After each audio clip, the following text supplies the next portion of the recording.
can do better than that. We got a gallery full of people. We got a Senate buzzing around. Good morning. Good morning. It's Friday. Beautiful. It's sunny out. The hour of convening has arrived, and the Senate will now come to order. At this time, I would ask that all unauthorized persons exit our beautiful chamber, spirited chamber.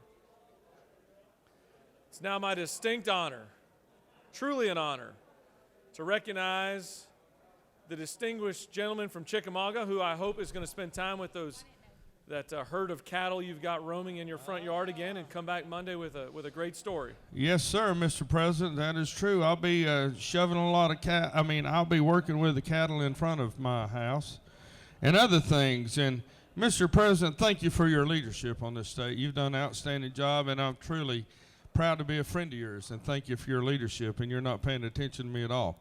Okay, a moment in time. In 1668 was the first horse race that took place in America. Can you believe that?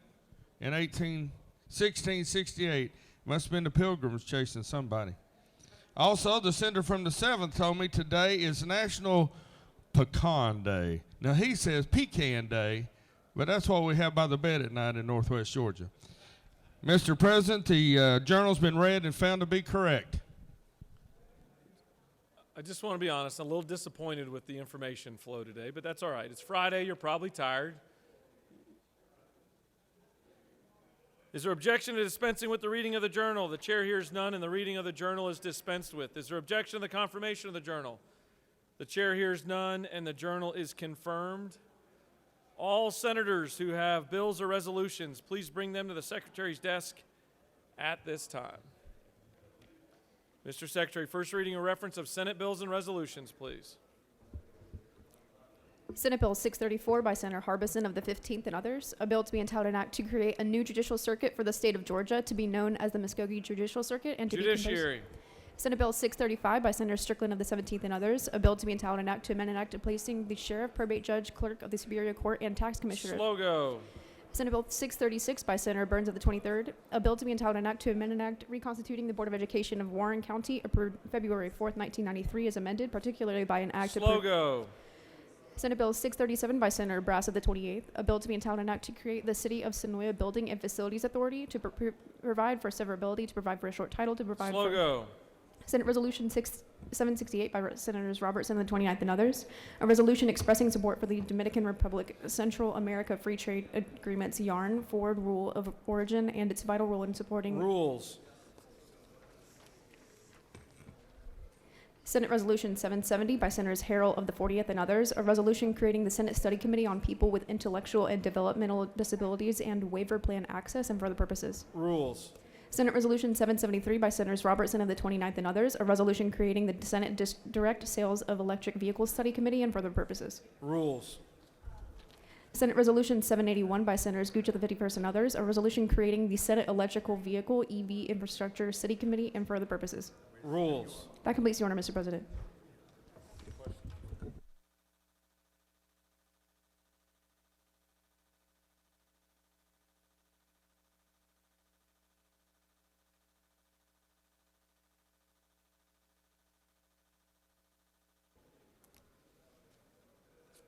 Bear with me here. We've got 10 pages of state and local government committee assignments from our friends over across the side of the building. So you're going to hear the word slow go for 10 pages. Mr. Secretary, will you please read for the first time House bills and resolutions, please?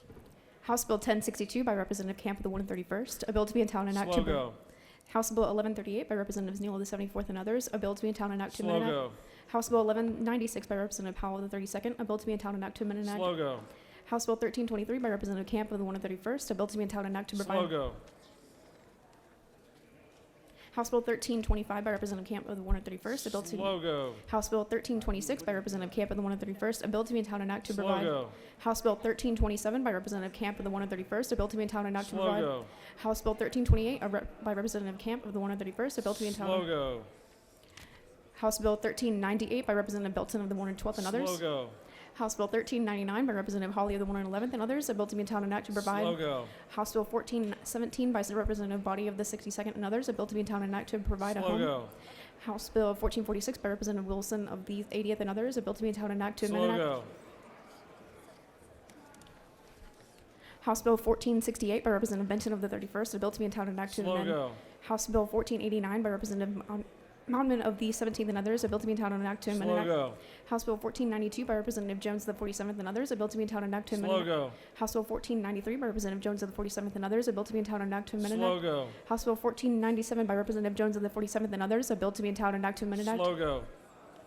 House Bill 1507 by Representatives Montahan of the 17th and others, a bill to be entitled an act to amend an act. Slow go. House Bill 1535 by Representative Taylor of the 173rd and others, a bill to be entitled an act to amend. Slow go. House Bill 1536 by Representative Green of the 151st and others, a bill to be entitled an act to create Slow the go. House Bill 1537 by Representative Seebach of the 34th and others, a bill to be entitled an act to amend Slow an act. go. House Bill 1538 by Representative Anolwitz of the 42nd and others, a bill to be entitled an act Slow to go.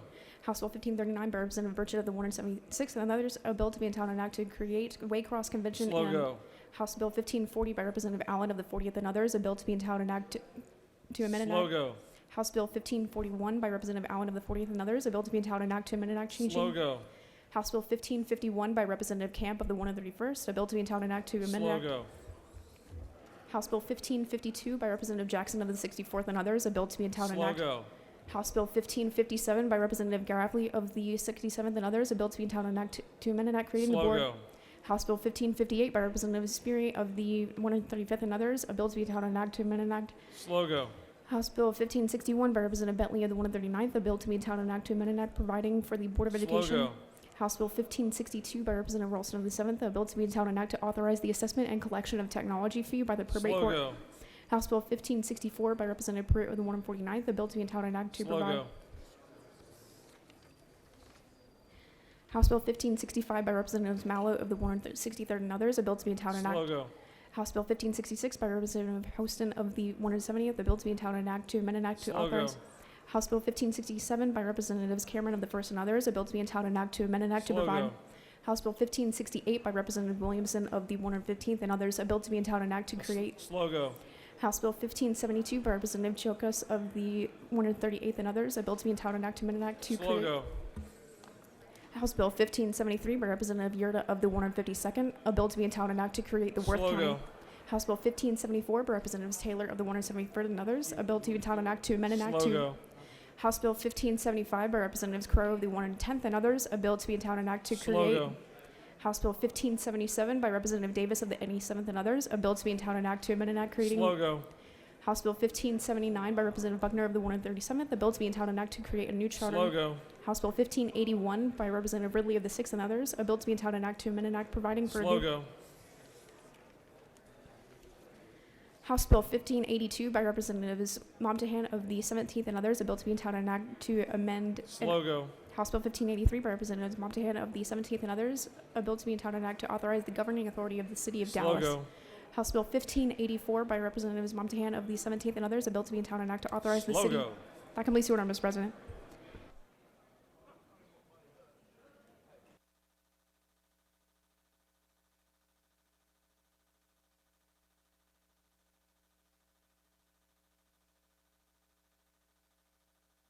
Ms. Secretary, will you please read reports of standing committees? Mr. President, the Senate Committee on Agriculture and Consumer Affairs has had in consideration the following legislation and has instructed me to report the same back to the Senate with the following recommendation that House Bill 1443 do pass and House Bill 1384 do pass by substitute. Respectfully submitted, Senator Walker of the 20th District, Chairman. Additionally, Mr. President, the Senate Committee on Assignments has had in consideration the following appointments made by the Governor submitted to the Senate on January 13, 2022 and on February 24, 2022 that require Senate confirmation and has instructed me to report the same back to the Senate with the following recommendation that the appointments be confirmed as submitted. Respectfully submitted, Honorable Jeff Duncan, Chairman.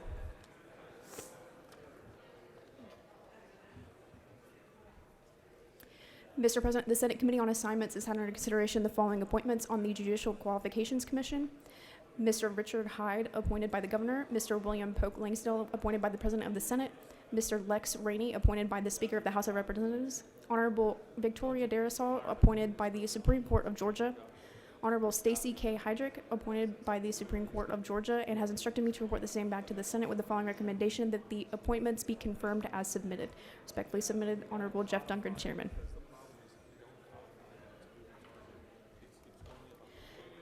Mr. President, the Senate Committee on Economic Development has under consideration the following legislation and has instructed me to report the same back to the Senate with the following recommendation: that House Bill 1044 do pass and House Bill 1516 do pass. Respectfully submitted, Senator Thompson, the 14th District Chairman.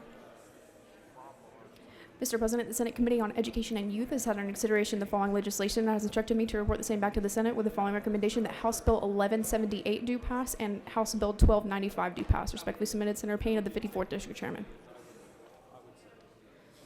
Additionally, Mr. Secretary, pursuant to Senate Rule 2-1.6, I hereby give notice that I will introduce a minority report to be read along with the majority report of House Bill 1178. Respectfully submitted, Senator Parent of the 42nd District Chairman. Mr. President, the Senate Committee on Finance has had under consideration the following legislation and has instructed me to report the same back to the Senate with the following recommendation: that House Bill 302 do pass by substitute, House Bill 934 do pass by substitute, House Bill 1041 do pass, House Bill 1053 do pass by substitute, House Bill 1280 do pass by substitute. Respectfully submitted, Senator Hufstetler, the 52nd District Chairman. Mr. President, the Senate Committee on Finance has had under consideration the following legislation, has instructed me to report the same back to the Senate with the following recommendation: that House Bill 896 do pass, House Bill 586 do pass by substitute, House Bill 1058 do pass, House Bill 1034 do pass, House Bill 997 do pass, and House Bill 469 do pass by substitute. Respectfully submitted, Senator Hufstetler, the 52nd District Chairman. Mr. President, the Senate Committee on Government Oversight has had under consideration the following legislation and has instructed me to report the same back to the Senate with the following recommendation: that House Bill 1520 do pass by substitute. Respectfully submitted, Senator Harbin of the 16th District Chairman. Mr. President, the Senate Committee on Health and Human Services has had in consideration the following legislation and has instructed me to report the same back to the Senate with the following recommendation: that House Bill 1219 do pass, House Bill 1355 do pass by substitute, and House Bill 937 do pass. Respectfully submitted, Senator Watson, the 1st District Chairman. Mr. President, the Senate Committee on Judiciary has had under consideration the following legislation and has instructed me to report the same back to the Senate with the following recommendation: that House Bill 1 do pass, House Bill 478 do pass, House Bill 554 do pass by substitute, House Bill 752 do pass by substitute, House Bill 1216 do pass by substitute, House Bill 1234 do pass, House Bill 1275 do pass, House Bill 1348 do pass by substitute, House Bill 1358 do pass by substitute, House Bill 1405 do pass by substitute, and House Bill 1452 do pass. Respectfully submitted, Senator Strickland of the 17th District Chairman. Additionally, I hereby give notice that there will be a minority report filed alongside House Bill 1.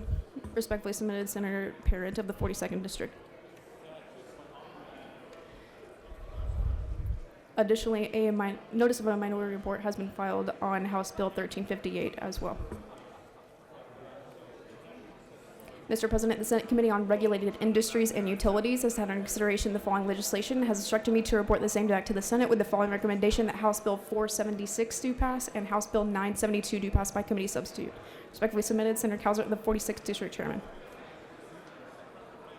Mr. President, the Senate Committee on Retirement has had under consideration the following legislation and has instructed me to report the same back to the Senate with the following recommendation: that House Bill 263 do pass, House Bill 1056 do pass, House Bill 1288 do pass. Respectfully submitted, Senator Robertson, the 29th District Chairman. Mr. President, the Senate Committee on Special Judiciary has under consideration the following legislation and has instructed me to report the same back to the Senate with the following recommendation: that House Bill 1350 do pass by substitute, House Bill 1294 do pass, and House Bill 1383 do pass. Respectfully submitted, Senator Jordan of the 6th District Chairman. Mr. President, the Senate Committee on State and Local Governmental Operations has under consideration the following legislation and has instructed me to report the same back to the Senate with the following recommendation: that House Bill 839 do pass. Respectfully submitted, Senator Anderson of the 24th District Chairman. Mr. President, the Senate Committee on State and Local Governmental Operations had under consideration the following legislation has instructed me to report the same back to the Senate with the following recommendation: that Senate Bill 633 do pass. Respectfully submitted, Senator Anderson of the 24th District Chairman. Mr. President, the Senate Committee on State and Local Governmental Operations has had under consideration the following legislation has instructed me to report the same back to the Senate with the following recommendation: that House Bill 1382 do pass by substitute. Respectfully submitted, Senator Anderson of the 24th District Chairman. Mr. President, the Senate Committee on Transportation has had in consideration the following legislation and has instructed me to report the same back to the Senate with the following recommendation: that House Bill 1438 do pass by substitute and House Bill 1009 do pass by substitute. Respectfully submitted, Senator Guinna of the 47th District Chairman.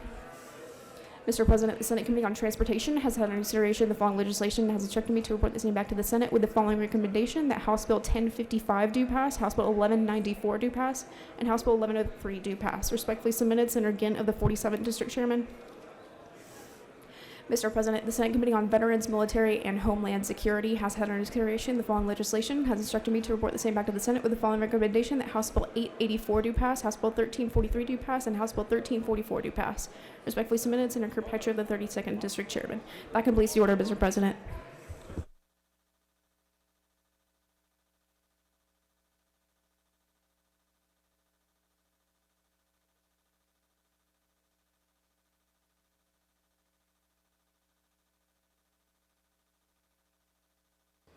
Ms. Secretary, will you please read bills and resolutions for the second time?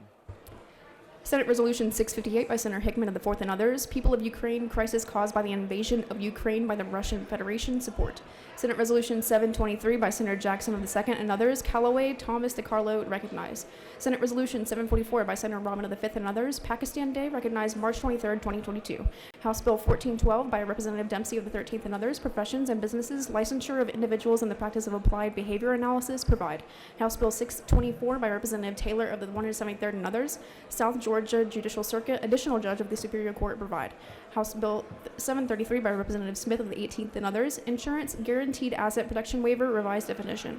House Bill 895 by Representative Crowe of the 110th and others. Criminal Procedure, restrictions of the disclosure of personal information of non-sworn employees, provisions.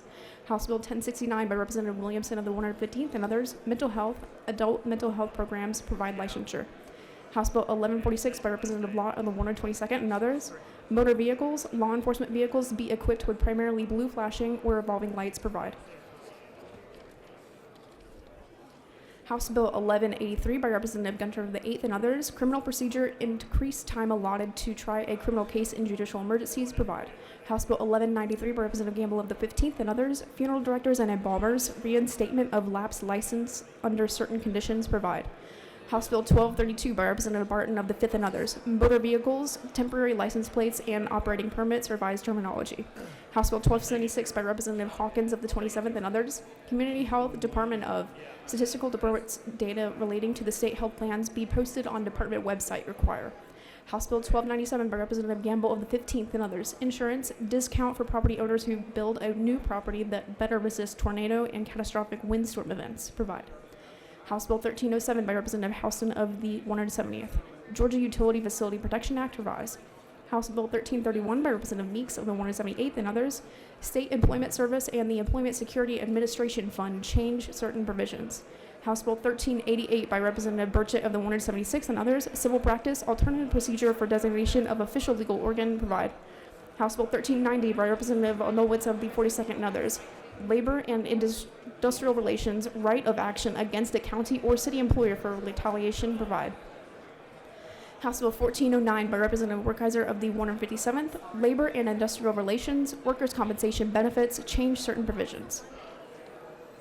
House Bill 1425 by Representative Werkheiser of the 157th and others. Medical cannabis, governor to issue initial Class 1 and Class 2 production licenses for a limited time period, authorized. House Bill 1441 by Representative Collins of the 68th and others. Professions and businesses exempt from a certified peace officer employed as an independent contractor from certain requirements. House Bill 1461 by Representative Anderson of the 10th and others. Local government, annexation of territory, revised provisions relating to dispute resolution. House Bill 1481 by Representative Disperse of the 11th. A bill to be entitled Motor Vehicles, Standards for Issuance of Dealer License Plates, provide. House Resolution 593 by Representative Hogan of the 179th and others. Perry, Mr. Dennis Arnold, compensate. House Resolution 626 by Representative Holcomb of the 81st and others. Robinson, Carey, compensate. That completes the order, Mr. President.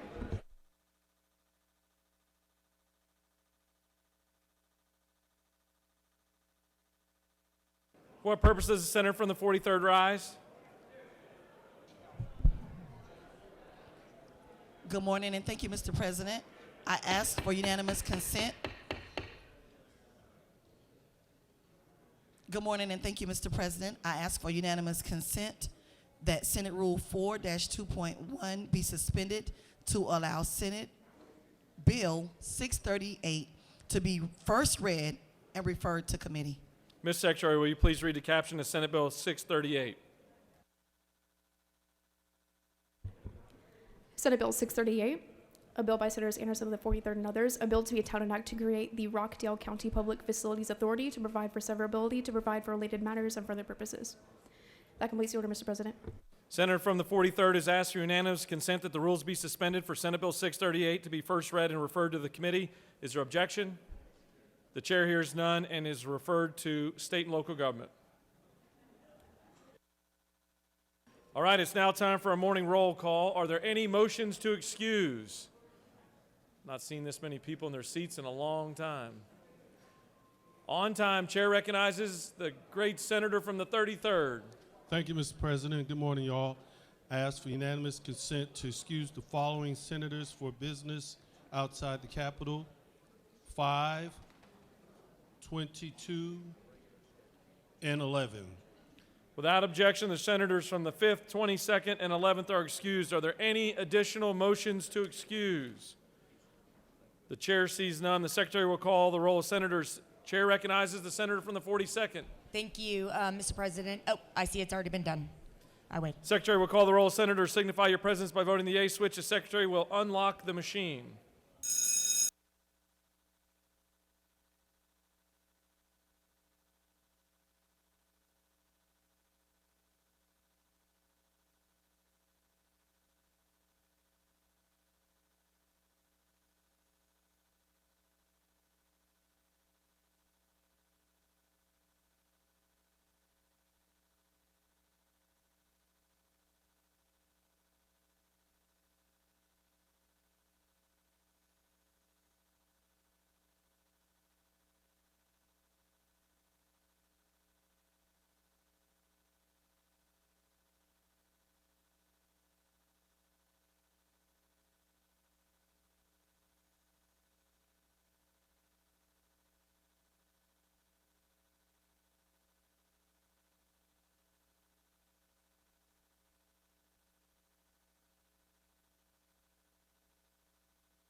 All right, it's now time for our morning devotional, and I'd ask that all senators take your seats, cease all audible conversations,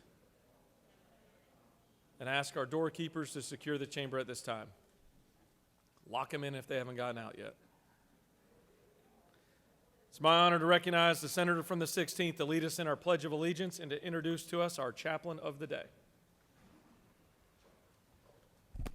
Good morning. Our pledge to the American flag.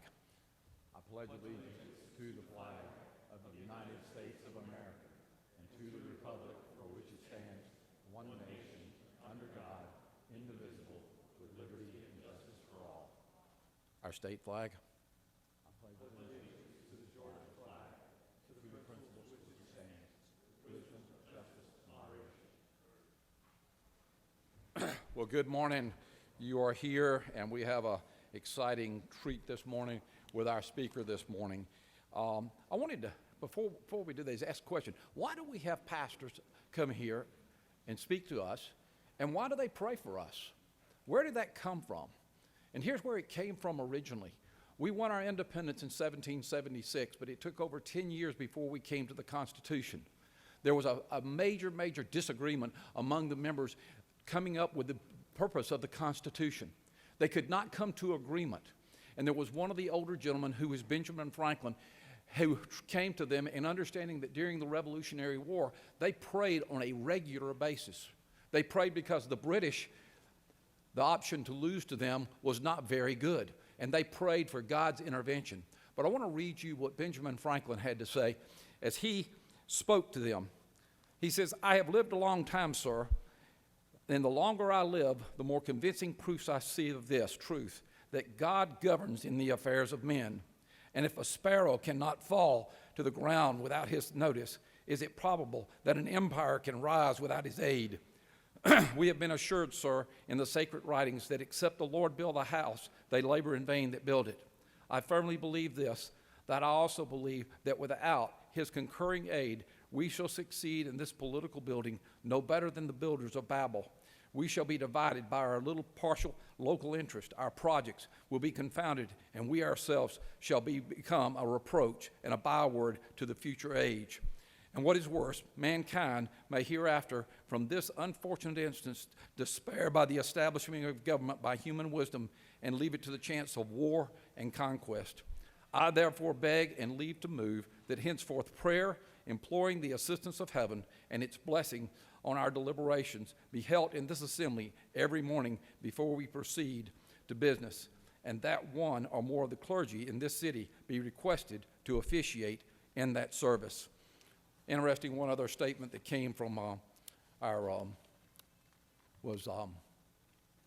John Adams, and he said this: the highest glory of the American Revolution is this: it connects in one insatiable bond the principles of civil government with the principles of Christianity. That's a little history I find to be very interesting of why we do some of the things we do. This morning I have the privilege of introducing to you Pastor Benny Tate. I will say of all the things of Rock Springs Church, of all the things I've done in my being a senator, the relationships I have built with the pastors in my district have been phenomenal, and he has been one of those that has been greatly influential in my life, and to see what he does in ministering to his areas and where he is in his community is absolutely unreal. Now, he is from Milner, Georgia, and when I say that, people don't know, and I know his words are, their zip code is EIEIO. But I will tell you this, he is a friend, he's an encourager, and he speaks the truth. And I've just asked that he would come this morning, just like Benjamin Franklin said, that he would come and speak to us and pray for us. Amen. Amen. Well, thank you so much. Good morning. So good to be here. I appreciate the Georgia Senate. I appreciate every one of your senators, being here. It's an honor today to have my football team, the Rock Springs Eagles, state champions this year. State champions, yes, we're honored to have them.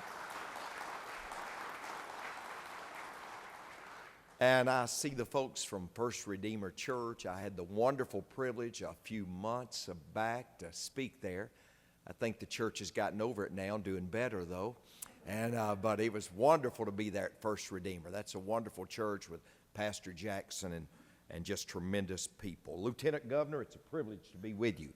And thank you all for allowing me. How many would say, Pastor Benny, I've never heard you speak? Anybody never heard you speak? All right, okay. Sis, I say to you what Elizabeth Taylor said to her 8th husband.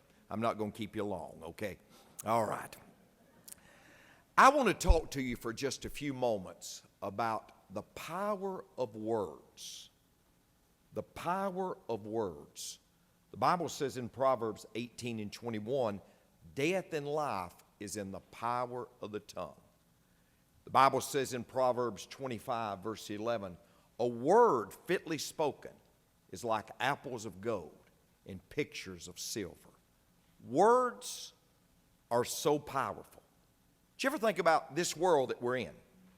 The Bible says in Genesis 1 and 3, and God said, let there be light. It was created through words. God created this world through spoken words.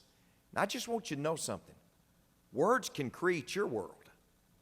And words can create somebody else's world. Because words are so powerful.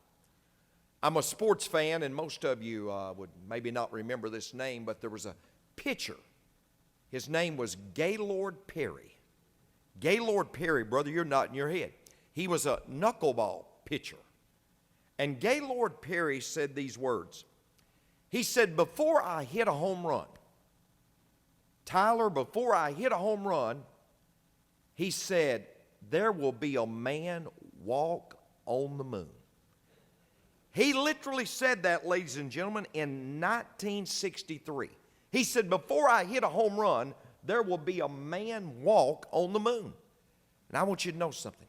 July the 20th, 1969, Neil Armstrong stepped out on the moon. This is documented. A few hours later, Gaylord Perry hit his one and only home run. I just want to say to you, the words that you say to yourself are so powerful. They're powerful. I'm a sports fan. I mean, I love football. My wife got upset at me because I was watching so much football, Brother Jeff. She got so upset at me, she said, Benny, do you love me more than football? I said, college or pro. I love football. I got to be transparent. Here in Georgia, here in the great state of Georgia, national champions, but I'm a Tennessee football fan. Yeah, we're kind of like a possum, play dead at home, get killed on the road. But anyway,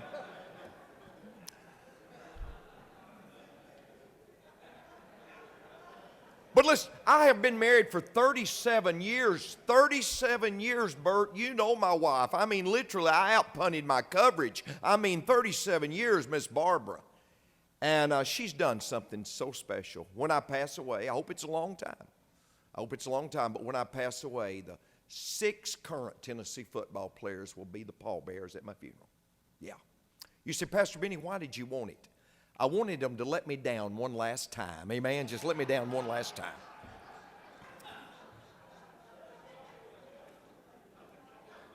You almost laughed. Yeah. Listen, I'm a football fan, and the great football coach, Bear Bryant, said if I quit coaching football, I'd croak in a month. He coached his last football game, December the 29th, 1982. Died of a massive heart attack, January the 26th, 1983. Let me tell you something. Death and life is in the power of the tongue. If you think you're beaten, you are. If you think you dare not, you don't. If you'd like to win, but you think you can, it's almost certain you won't. Because life's battles don't always go to the stronger or faster man. But sooner or later, the man who wins is the man who thinks he can. All I want to say to you, what you say to yourself is powerful. But I want you to know something else. The words you say to others are powerful too. The words you say to others. I heard about a grandmother that was driving about 70 miles per hour, and the speed limit was 40, and a deputy sheriff pulled her over. I mean, she was going 70 and a 40, and the deputy sheriff said, I need to see your license. She said, I don't have any license. I got so many DUIs, they took them. He said, ma'am, I need to see the car registration. She said, I don't have any car registration. She said, I stole this car. She said, actually, I shot a man. He's in the trunk and took his car. That deputy sheriff called the sheriff and said, you need to come immediately. You need to come immediately. The sheriff gets back there. They walk back to the trunk. The trunk's completely empty. And the sheriff looks over at the lady and he says, can I see your license? She said, certainly, sheriff, and pulls him out. He said, do you have car registration? She said, sure I do. It's right here in the glove compartment. Let me get it for you. He looked over at the deputy. He said, there's no dead man. She's got license. She's got car registration. She said, Sheriff, I bet you he told you I was going 70 in a 42.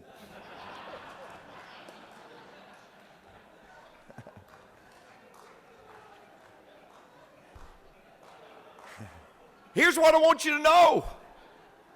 The words we say to ourselves are powerful, but the words we say to other people are so powerful because death and life's in the power of the tongue. Now look here. There was one record in the entire Word of God from heaven, the omnipotent, omniscient, omnipresent God speaking to His Son. He spoke to Him on 2 occasions. He spoke to His Son at the Transfiguration, and He spoke to His Son at His baptism. This is what God said. God the Father said to God the Son, this is my beloved Son, in whom I'm well pleased. He spoke it where it could be heard. He wanted Jesus to understand 3 things. He wanted to understand you belong. This is my beloved Son. This is my beloved Son. People want to know that they belong. They want to be acknowledged. I was raised by a stepfather who, every time he introduced me, he said, this is my stepson. Never called me a son. This is my stepson. I never felt like I belonged. Everybody needs to know they belong. God teaches us a message. You belong. This is my beloved Son. Beloved. Not only did he want his son to know you belong, but he wanted his son to know that he was loved. I pray today as I leave, you realize that God loves every one of us. God loves you. You said, Pastor, I've messed up. God still loves you. God's not mad at you. God's mad about you. He loves you. Everybody needs to know they belong. Everybody needs to know that they're loved. This is my beloved Son in whom I'm well pleased. And everybody needs to know that we're proud of them. That we're proud of them. Let me tell you something. I've been doing this a long time.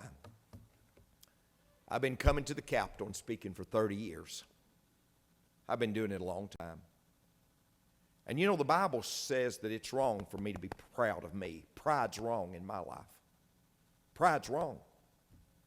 Sometimes we battle it. I see people sometimes that can strut sitting down. Some of you are slow, but you're worth waiting for. Pride's wrong in my life. It's wrong for me to be proud of me. Brother Max, it's not wrong for me to be proud of you. It's not wrong for me to be proud of you. And it's not wrong for me to be proud of you. It's not wrong for me to be proud of you. And I am proud of you. And I am proud of you. And sis, I am proud of you. And I am proud of you. And I am proud of you. My fan back in the back, you know who I'm talking about. Pretty lady. I am proud of you. I appreciate you, sis. And this is what I know. If we'd let one another know we're proud of each other, perhaps we wouldn't struggle so much with pride. This is my beloved Son, in whom I'm well pleased. Death and life is in the power of the tongue. A careless word may kindle strife. A cruel word may wreck a life. A bitter word may hate and steal. A brutal word may smite and kill. But a gracious word may smooth the way. A joyous word may light the day. A timely word may lessen stress. A living word may heal and bless. I close before I pray, just wanting all of you to know, I appreciate your service. I appreciate your sacrifice. It is a sacrifice to do what you're doing. It's not only a sacrifice on you, it's a sacrifice on your family. And I just want every one of you to know, I'm just a preacher that pastors a church in Georgia, but I want you to know I'm proud of every one of you. Let's pray.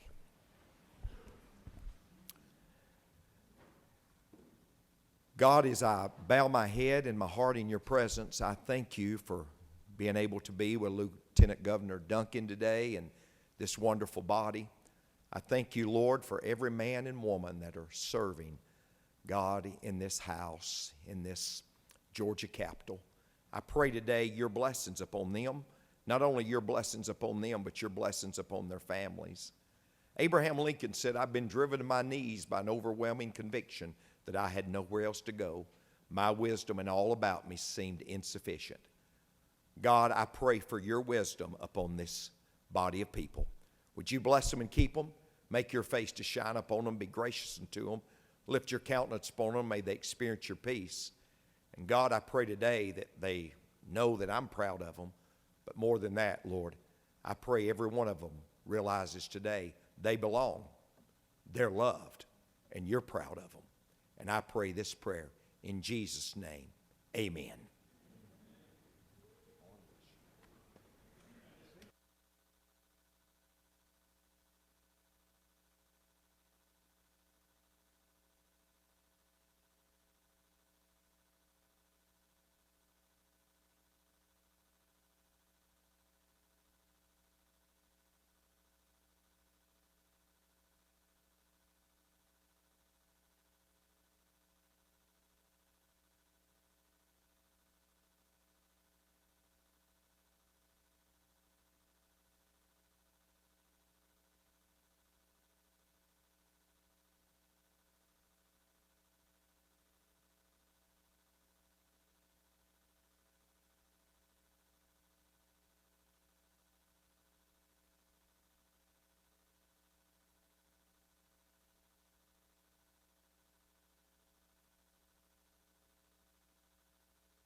All right, the Senate will come back to order. Are there any unanimous consents?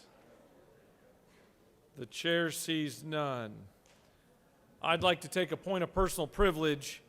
Pastor pointed out that we've got some great friends from First Redeemer Church up in Forsyth County. If y'all would stand for a minute and we'll recognize you. Thank you for coming to join us back home from Forsyth County. Now, a couple of reasons why they're special. One is because they're from Forsyth County, and of course that's where I'm from. And two, Mom and Dad, go ahead and stand up again. My mom and dad are here.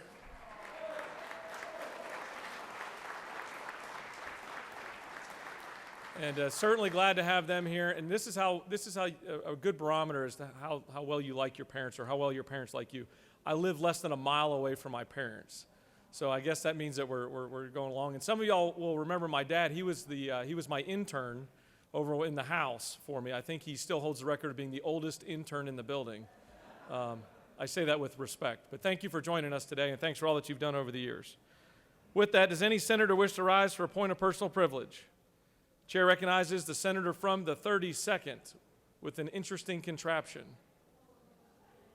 I think I know where this is going.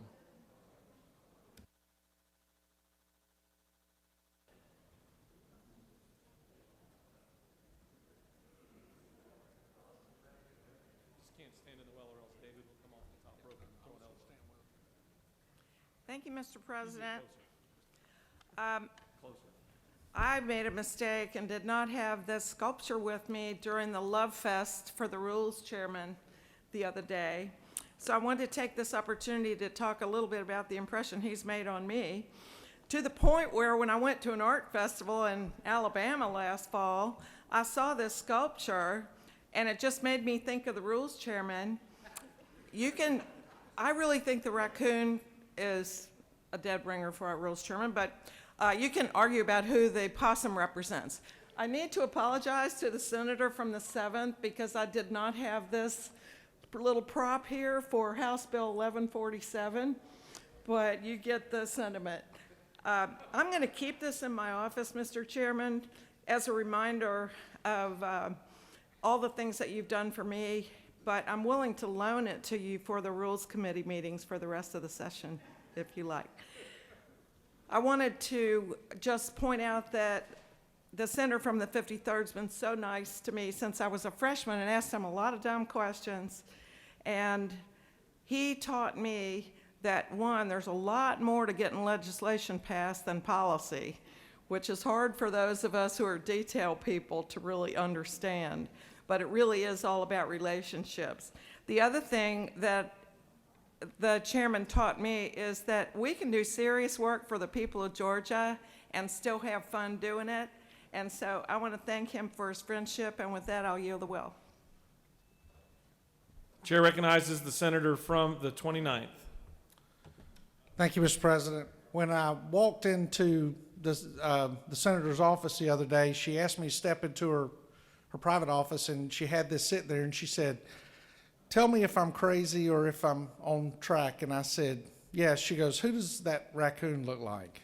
And I said, "It looks like the Rules Chair." And she said, "That's exactly what I thought, and that's why I bought it."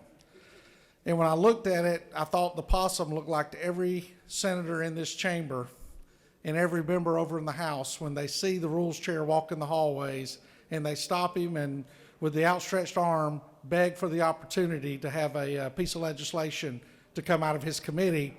And in all of his humbleness, he makes them beg. But he does a great job. And when I was first elected, I was a senator-elect, and I was able to come down here and watch what went on during the special session. And I sat over next to the fireplace there. And at one point, my predecessor was in the well talking, and the senator from the 53rd got my attention and called me over, and I went over and I said, "Yes, sir," and I'd heard about his reputation.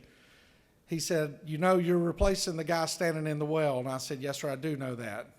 And he said, "You know, he goes to the well each and every day." And I said, "Yes, sir, I've noticed that." And he looked at me and said, "Don't do that." And I said, "Yes, sir." But he's been an incredible mentor to me. We both enjoy our sense of humor, but the bottom line is he's been a heck of a mentor. He's told me the cold, hard truth when I needed to hear it. He told me when I was going to succeed, and he told me when I was going to fail, and he's not been wrong yet. And I just, as all of you know, I like very few people, and sadly, he happens to be one of the people I do like, and I'm going to miss him, and anytime I want to see him, I'm going to have some of my friends run by, pick him up, put him in the back seat of a patrol car, and drive him down here. So thank you for your friendship, thank you for your kindness, and thank you for being who you are. And thank you, Mr. President. I yield the well. Thank you, Senator. I continue to be amazed at how many friends you have. Chair recognizes the Rules Chairman.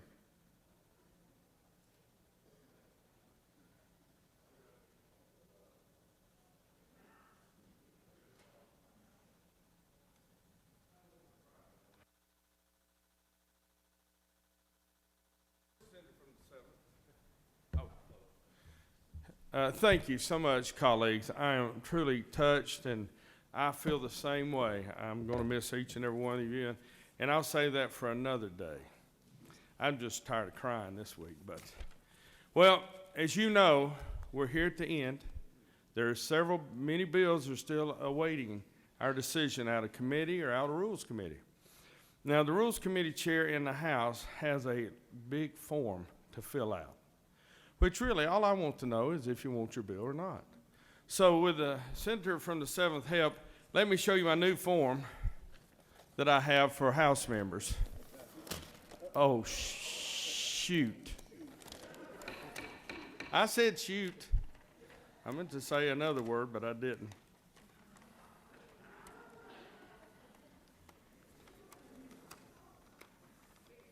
Keep going.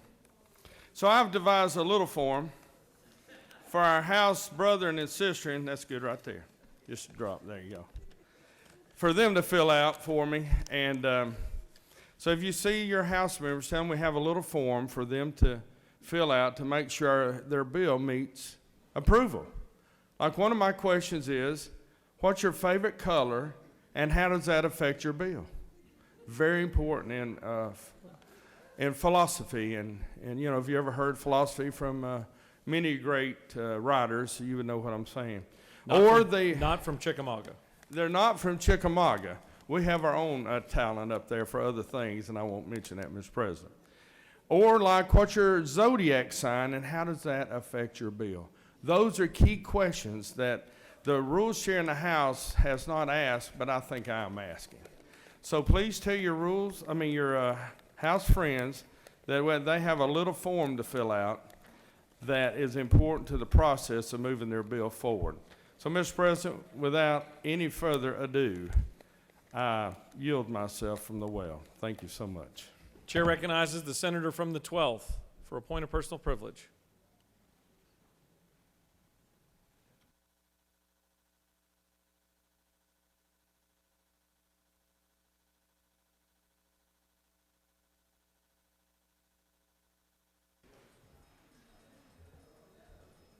Thank you, Mr. President. Good morning, colleagues. On yesterday in the city of Albany, there was a grand open house for Feeding the Valley of Albany, Georgia.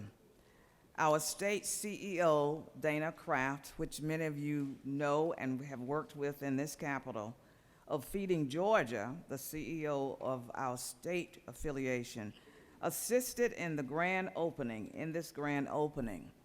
Feeding the Valley CEO, Frank Shepard, who's based in Columbus, Georgia, has done an amazing resurrection of our food bank in Southwest Georgia, and we are truly grateful to Frank Shepard and Dana Kraft.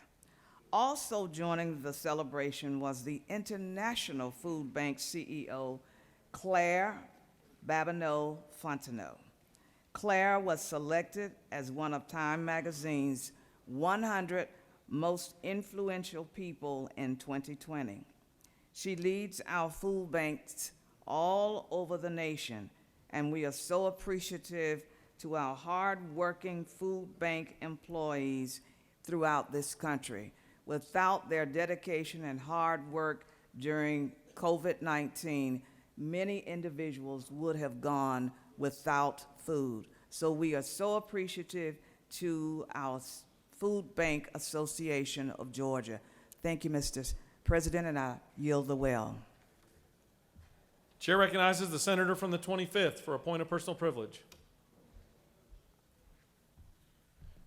Thank you, Mr. President. I rise today, as many of you know, Pastor Benny Tate, who is here today. He's been here many times, and he is my pastor. I always have to, the senator from the 16th has a hard time getting any of his pastors to come vouch for him. So he always grabs Benny, because Benny has a theme of his church is a perfect place for those who are not, and that's probably why I attend that church. And Benny's always been good to us. But not only has Benny built a fabulous church, Brother Benny, he's also built a Christian academy there that is doing phenomenal things. And today we have the high school football team. Guys, stand up real quick. The high school football team, well,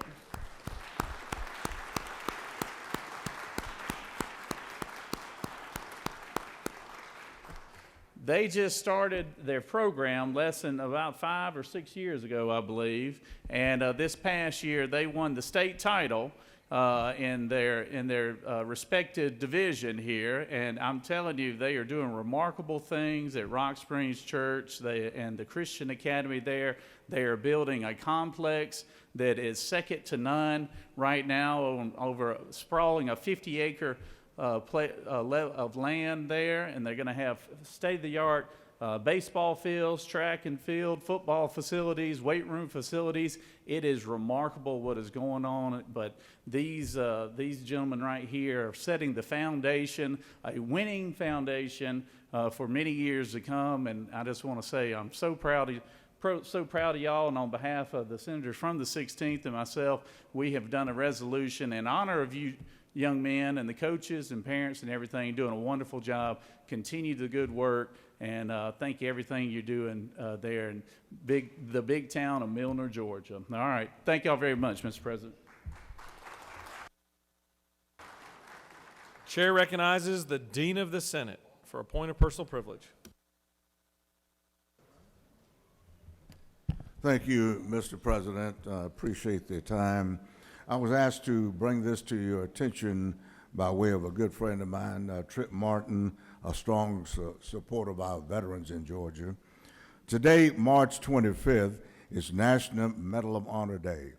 Later this morning in Arlington, Texas, on a patch of ground between the Cowboy Stadium and the Texas Rangers Stadium, a group of individuals will gather for the groundbreaking to begin the construction of the National Medal of Honor Museum.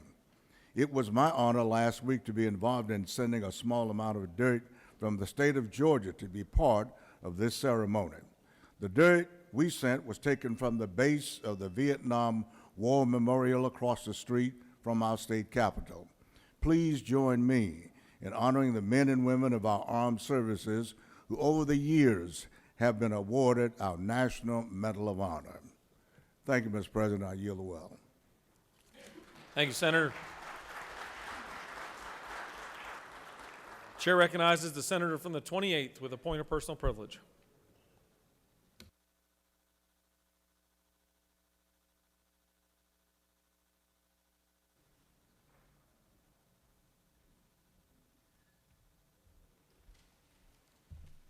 Thank you, Mr. President, colleagues. Let me start by saying I'm proud of each and every one of you. And in Venus, I hope you're proud of me. But tonight at about 11:40 will mark 1 year from when we woke up, when sirens went off in Noonan, Georgia, and throughout Coweta County. And we woke up that next morning to learn that 1,744 homes were damaged from an EF4 tornado, 70 of which were completely destroyed. There were over $75 million in auto and home insurance claims from that storm. We did have the loss of one life. So tomorrow in Noonan, Georgia, and throughout Coweta County, we'll be commemorating the 1 year that we began to rebuild our town, our county, and our community. And we had help from all over this country. We had help from all over this state. But at some point, that help left, and we knew it would be left up to us as individuals and as a community to continue to rebuild our town and our homes. And we have done that, and I'm so proud of my home. I'm so proud of my county. I'm so proud of my community for all coming together to continue to do that. And in the coming months, we're going to see the rebuild of our high school, of my high school, Noonan High School, that was damaged from the storm, where we're actually going to have to tear down the main building that has been there for a long, long, long time. We'll start to see that rebuild process take place. There are still blue tarps on houses throughout downtown Noonan. And again, 1 year, and we're still having to rebuild that town. But we will continue to thrive. We will continue to rebuild. And again, I just want to say thank y'all for all of your support throughout that process. Thank you to the support from the state, from our federal government. What little they did send some help. But I do thank you for that. And really thank you for all the volunteers that came from all over the state and all over the country to just help rebuild. And so, Mr. President, I would like to do just a moment of silence, a brief moment of silence, and just continue to keep in your hearts and your minds those people that are still without a home. So with that, moment of silence. Senators asked us to all rise for a moment of silence. Thank you, Mr. President. I yield the well. Chair recognizes the senator from the 42nd for a point of personal privilege.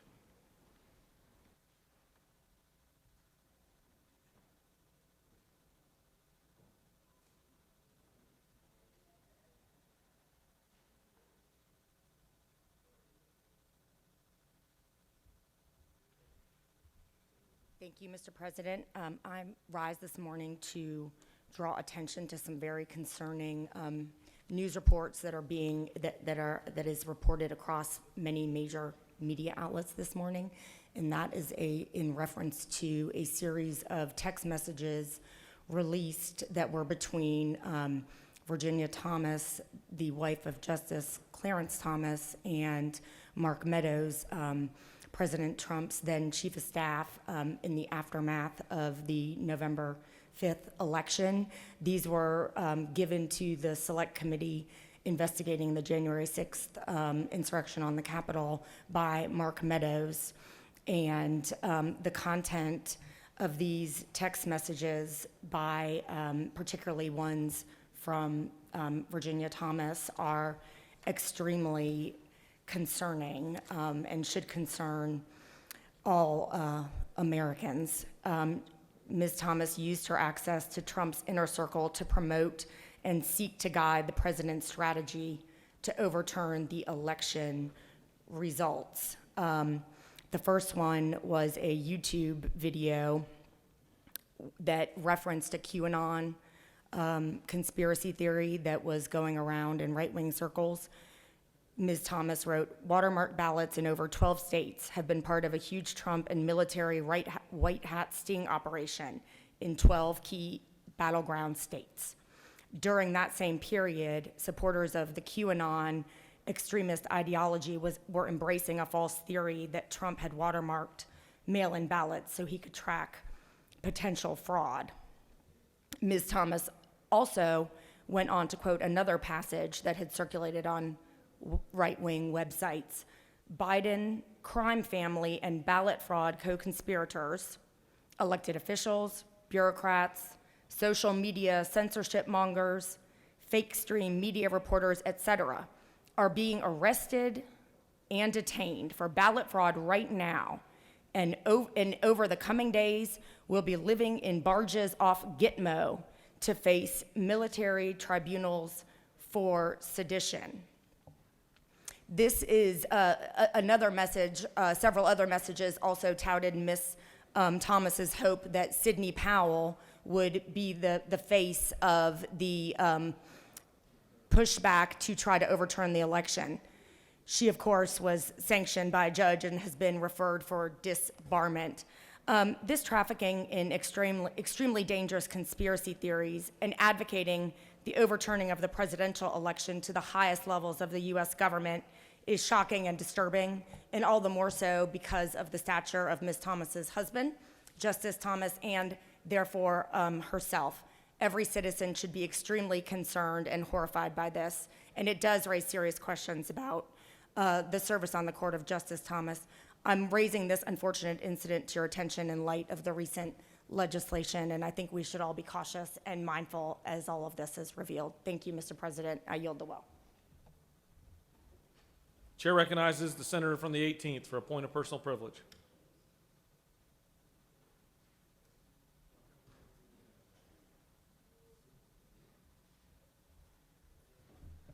Thank you, Mr. President. Good morning, colleagues. Just want to send a shout out. So 24 years ago, the good Lord blessed Susan and I with our son, Will. Many of y'all have met Will and spent time with him, my good friends here. William Patterson Kennedy came into this world 24 years ago today, and our lives have never been the same in such an incredible way. He's a great young man. He's a student at Mercer University. He's an Eagle Scout. He loves his mom. He puts up with his dad. And I hope all of y'all, if you're not already, I hope you get blessed with a young man or woman that's as dear to y'all as I am, and he as Will is to me and my wife Susan. So maybe I'll call him tonight. I'm going to see him tonight for his birthday, and I'll tell him to pull up the video his dad thought about him while we were here today. So thanks for letting me share that with y'all. Thanks, Mr. President. I yield the well. Chair recognizes the minority leader for a point of personal privilege.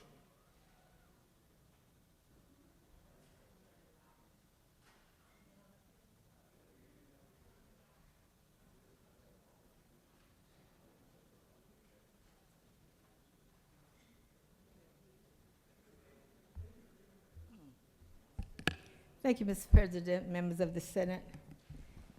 Many of you may or may not know that I have 6 great-grands. They're all boys except one. And that one is Miss Chloe. And her birthday is today. She's 5 years old. So happy birthday, Chloe.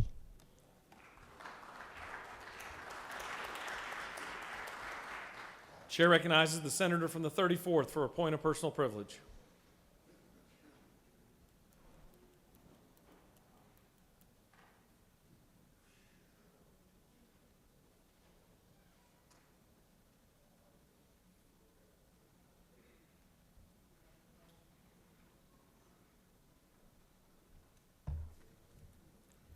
Thank you, Mr. President, members of the Senate.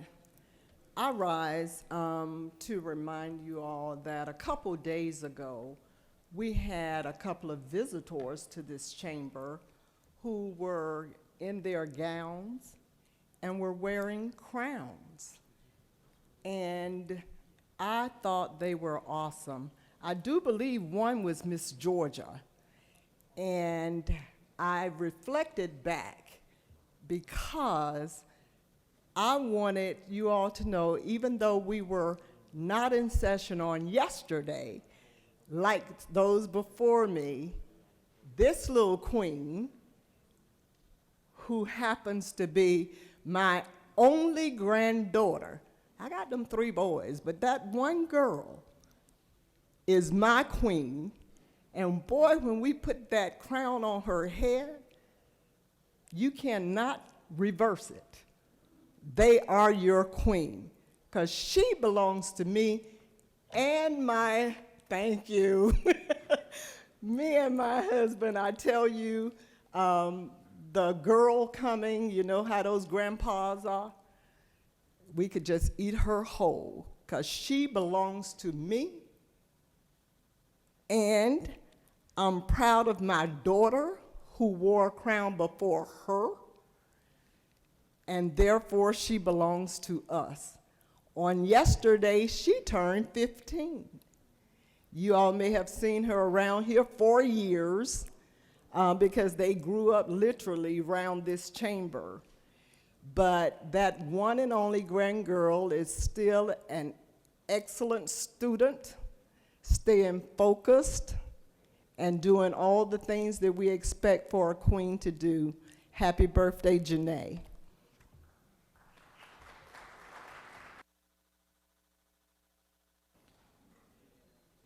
All right, you've got a consent calendar of privileged resolutions before you. Does any senator wish to remove a resolution from the consent calendar?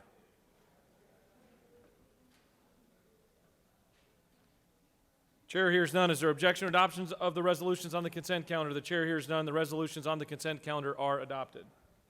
Are there any motions to withdraw and commit? You have a consent calendar of local bills before you, Mr. Secretary. Are there any objections filed to any bills on the local consent calendar? Mr. President, there are no objections filed. Is there objection agreeing to the report of the Committee on State and Local Government, which is favorable to the passage of the bills on the local calendar? Chair hears none. The report of the committee is agreed to. The questions on the passage of the bills on the local calendar. All those in favor vote yea. Opposed, nay. The Secretary will unlock the machine.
On the passage of the bills on the local calendar, the yeas are 55, the nays are 0, and the bills having received the requisite constitutional majority are therefore passed. Chair recognizes the majority leader for a motion. Mr. President, I ask for unanimous consent that the bills that were passed on the local consent calendar be immediately transmitted to the House. The majority leader has asked for unanimous consent that the bills that were just passed on the local calendar be immediately transmitted to the House. Is there objection? The chair hears none, and they are immediately transmitted.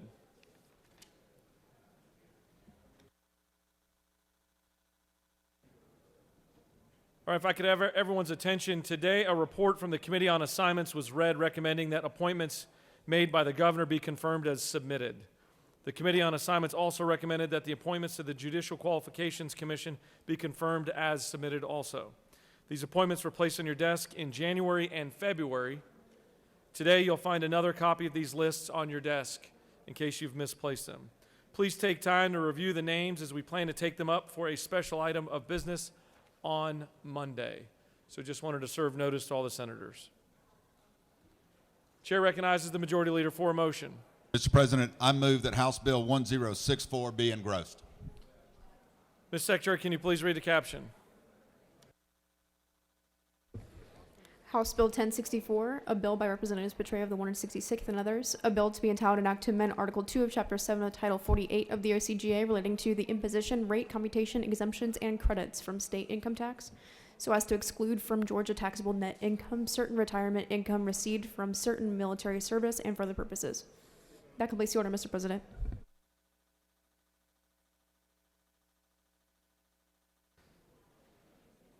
The majority leader has moved that House Bill 1064 be engrossed. Is there objection?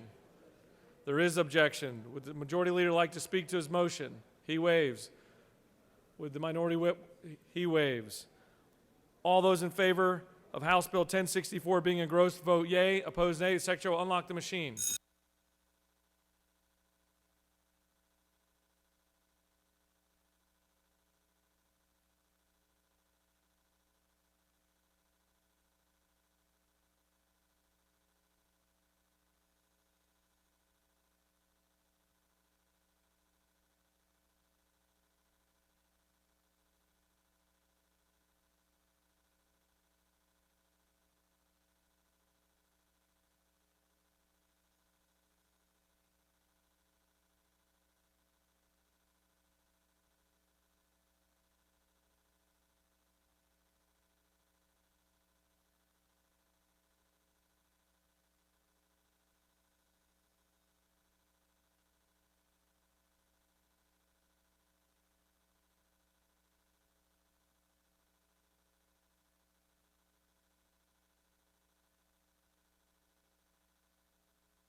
On the motion, the yeas are 34, the nays are 20, and House Bill 1064 has been engrossed.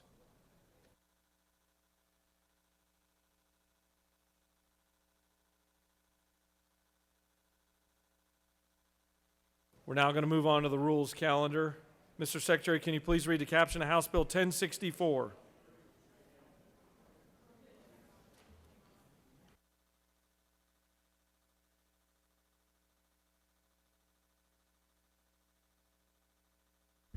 House Bill 1064, a bill by Representatives Petrie of the 166th and others, a bill to be entitled an act to amend Article 2 of Chapter 7 of Title 48 of the OCGA relating to the imposition, rate, commutation, exemptions, and credits from the state income tax, so as to exclude Georgia taxable net income, certain retirement income received from certain military service, and for other purposes. Mr. President, the Senate Committee on Finance recommends that this bill do pass. Respectfully submitted, Senator Huff Stetler, the 52nd District Chairman. Additionally, a fiscal note has been attached. That completes the order, Mr. President. Chair recognizes the senator from the 32nd to speak to House Bill 1064.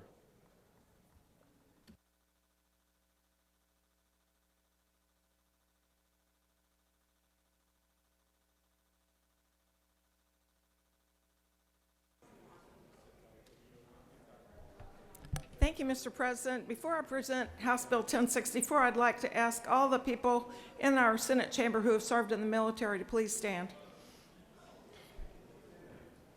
I just want to take the opportunity to thank you for your service.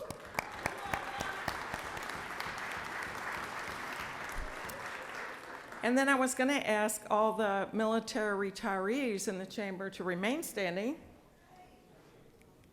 Thank you even more for your service. I rise today to present House Bill 1064. This bill is a priority of Governor Kemp this session. As you're aware, here in Georgia, we've led on a multitude of issues to make Georgia military and veteran friendly. However, there is more that we can do, and I believe this bill before you is very important. Very simply, this bill exempts up to $17,500 of income received as military retirement benefits from state income tax for individuals under 62. Moreover, this bill exempts an additional $17,500 of military retirement income if the retiree earns at least $17,500 from another source. So career military retirees who work could continue to earn a total exemption of $35,000. Ages 62 to 64 are already exempted in our tax code up to $35,000 from any source. And people over 65 are already exempted from any source up to $65,000. There's a fiscal note on your desk. This bill rewards the men and women who have sacrificed the most for our country with at least 20 years of service, and at the same time is targeted towards building our workforce. It incentivizes retired military men and women to join our Georgia workforce. The average age at retirement from the military is between 42 to 47, and most of these folks go on to work other jobs or even second careers. These are disciplined and skilled people who are desperately needed by Georgia businesses and industry. For example, near my district, Lockheed Martin, which is a big employer in my county, 40% of their workforce are veterans. Finally, this bill addresses the current disincentive that we have in Georgia, particularly in our border counties. Currently, all of our border states have some exemption for military retirement benefits from state income tax. This bill will go a long way towards removing that disincentive and encourage our military retirees to live and work in Georgia. With that, I'd be happy to answer any questions. Chair recognizes the Dean of the Senate to your right with a question. He waves. You have no more questions. Thank you. I yield the well. Chair recognizes the Dean of the Senate to speak to the measure. Thank you very much, Mr. President. I take to the well to support this bill. I think that we all owe it to our veterans to consider this a great move towards making us competitive in those border states, counties like Muskogee County.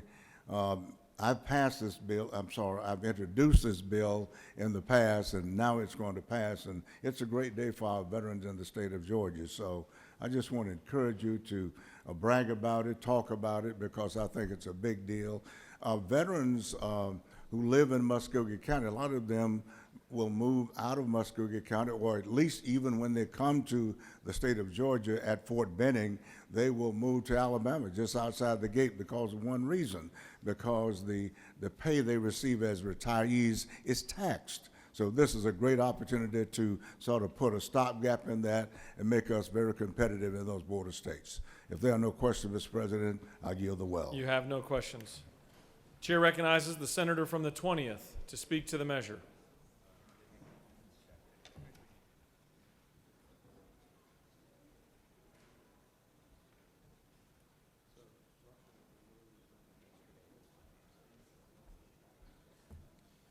Thank you, Mr. President. I, too, rise in support of this bill. We pride ourselves on being the #1 place to do business, and this body, along with the House, has worked hard over the last few years to make Georgia also the #1 military-friendly state in the nation. We've passed over 50 bills in support of our military and veterans. This one will go a very long way.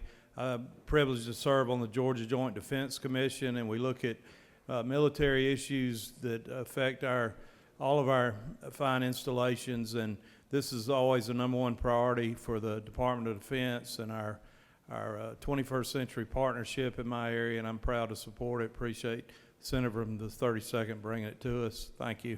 I yield the well. Chair recognizes the senator from the 14th to speak to the measure.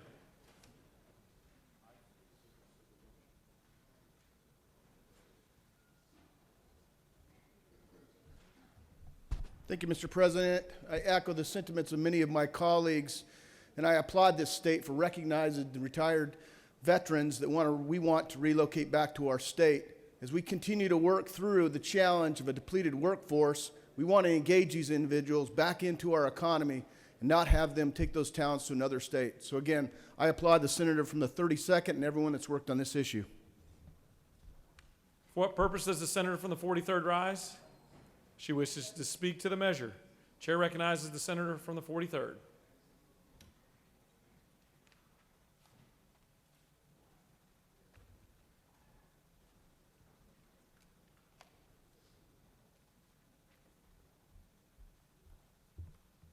Thank you, Mr. President. I rise in favor of House Bill 1064, and I've had a lot of conversations around it, and one of them is the amount. Like, oh my gosh, that's a lot. But I have to tell you that veterans give up a lot. People in the military give up a lot. PTSD is a lot. Your knees are a lot. Your back, that's a lot. Head, shoulders, knees, and toes, that's a lot. So when a veteran serves his or her country, they give their all. And it may seem like a lot, but a lot was given to protect this country. A lot is still being given while we're in this room. Our borders are being protected by someone, somewhere. Land, air, or sea. In order for us to have this peace and this land of freedom. Freedom isn't free because it costs something. So I ask for your favorable consideration of this bill. Thank you, Mr. President. I yield the well. Any other senator wish to speak for or against House Bill 1064? The chair sees none. Is there objection? The chair recognizes the senator from the 3rd to speak to the measure. I don't know how many of you know that I run the military support organization for Kings Bay.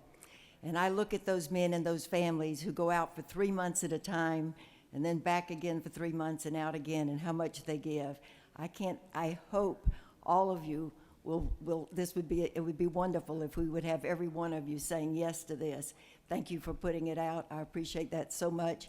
I sat outside one day and watched the cars leave Kings Bay. I counted them. I don't remember what it was now, but it was like 3/4 of the people were going to Florida. We're only 20 minutes away.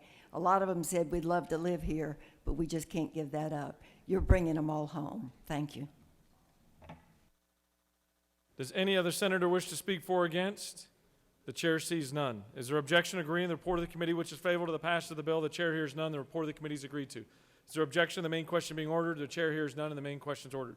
Question on the passage of the bill. All those in favor vote yea. Opposed, nay. The Secretary will unlock the machine.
On the passage of the bill, the yeas are 56, the nays are 0. This bill, having received the requisite constitutional majority, is therefore passed. Mr. Secretary, can you please read the caption of Senate Resolution 542?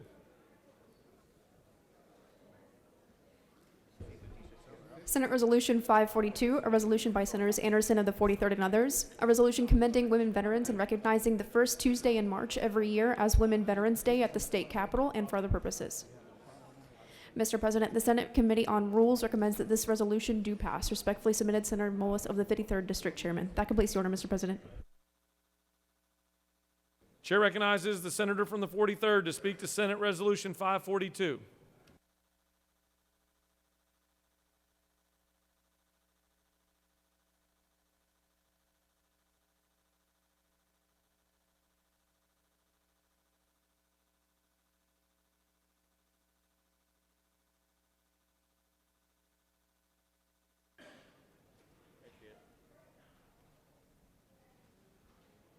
I'll buy you some time.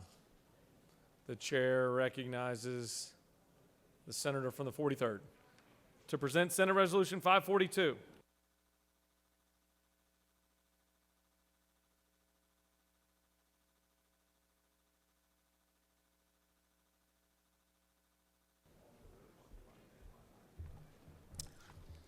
Thank you, Mr. President. A great segue from House Bill 1064. This is a resolution to honor and commend the women of the armed forces and ask for a very special day to honor them, the first Tuesday in March of every year, to be Women Veterans Day at the Capitol. It's pretty simple, and I ask for your support. Thank you. I yield the will. You have no questions. Does any other senator wish to speak for or against Senate Resolution 542? The chair sees, would you like to speak to the measure? The chair sees none. Is there objection to agreeing to the report of the committee which is favorable to the adoption of the resolution? The chair hears none. The report of the committee is agreed to. Is there objection to the main question being ordered? The chair hears none and the main question is ordered. Questions on the adoption of the resolution. All those in favor vote yea. Opposed, nay. The secretary will unlock the machine.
On the adoption of the resolution, the yeas are 55, the nays are 0. This resolution, having received the requisite constitutional majority, is therefore adopted.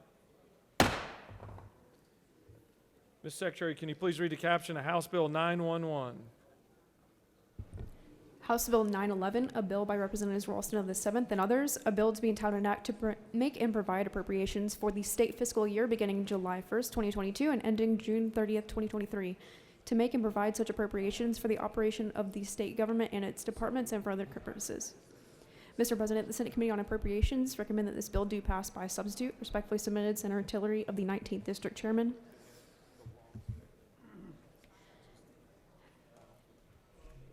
Mr. President, the Senate Committee on Appropriations offered the following substitute to House Bill 911, a bill to be entitled an act to make and provide appropriations for the state fiscal year beginning July 1st, 2022 and ending June 30th, 2023, to make and provide such appropriations for the operation of the state government and its departments and for other purposes. That completes the order, Mr. President.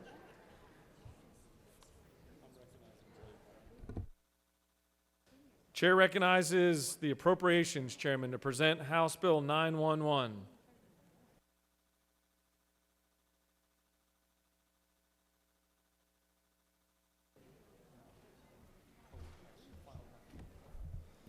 Thank you, Mr. President.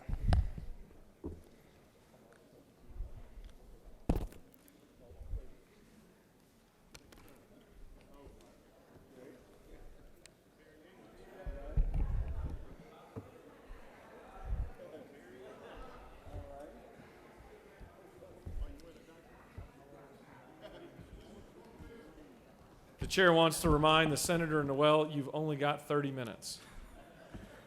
Proceed. Thank you, Mr. President. Talk about $1 billion each minute. It's in honor of our good friend, the House Chairman, Chairman England, and a homage to him, as well as the purple tie for his commitment to Alzheimer's and mental health research over the years. Members of the Senate, I bring to you House Bill 911, our only constitutional requirement of this session, and the FY23 fiscal budget. My speech will sound a lot like it did in committee. The big matters have already been thoroughly discussed and reported by our friends in the back and those outside this building. The FY23 budget includes a lot of the priorities that the governor has mentioned for years, including a $5,000 pay raise for all state employees and $2,000 to fulfill his promise of raising teacher pay by $5,000 in his first term. The FY23 budget also includes fully funding the teaching formula of QBE, as well as funding the USG teaching formula with an increase of $229 million. This FY23 budget on line 289.8 enables the USG institutions to repeal their special institution fee, which helps families whom we represent directly in their pocketbooks. The budget also includes adding $160 million to the USG's budget in the Department of Regents for enrollment growth and capital and maintenance repairs. The FY23 budget also includes many other investments that you've heard about, including investments in public safety, investments in the GBI backlog of over 60 positions, and funding 12 months postpartum care for new mothers. It also includes investments in mental health, behavioral health, and our state workforce. And the Senate budget, as I mentioned in committee, protects and supports all of these investments. In the areas where our budget differs from the House budget, I summarized these in committee, and I'll summarize them again here as three areas where the Senate's spent most of its time over the past 2 years focusing, and that would be in areas of quality, areas of stewardship, and areas of fidelity. On quality, as I've said, the Senate is committed to ensuring that taxpayers receive a return on their tax dollars. And when we invest in items like health care, we know that our taxpayers demand health care outcomes improve. When we invest in mental health, taxpayers demand that we provide outcomes that support mental health stability in their communities. And when we invest in schools, taxpayers demand that we promote tangible, quantifiable outcomes that schools can be measured against, but not only measured against, but rewarded when they surpass. Quality being the first topic I brought up, we began this issue of quality in last year's budget, in the FY22 budget, on skilled nursing facilities, and said, hey, listen, we're not going to fund inputs anymore. Ratios do matter, but what we really want to fund is your outcomes. Do you have less patients that need antipsychotic medications?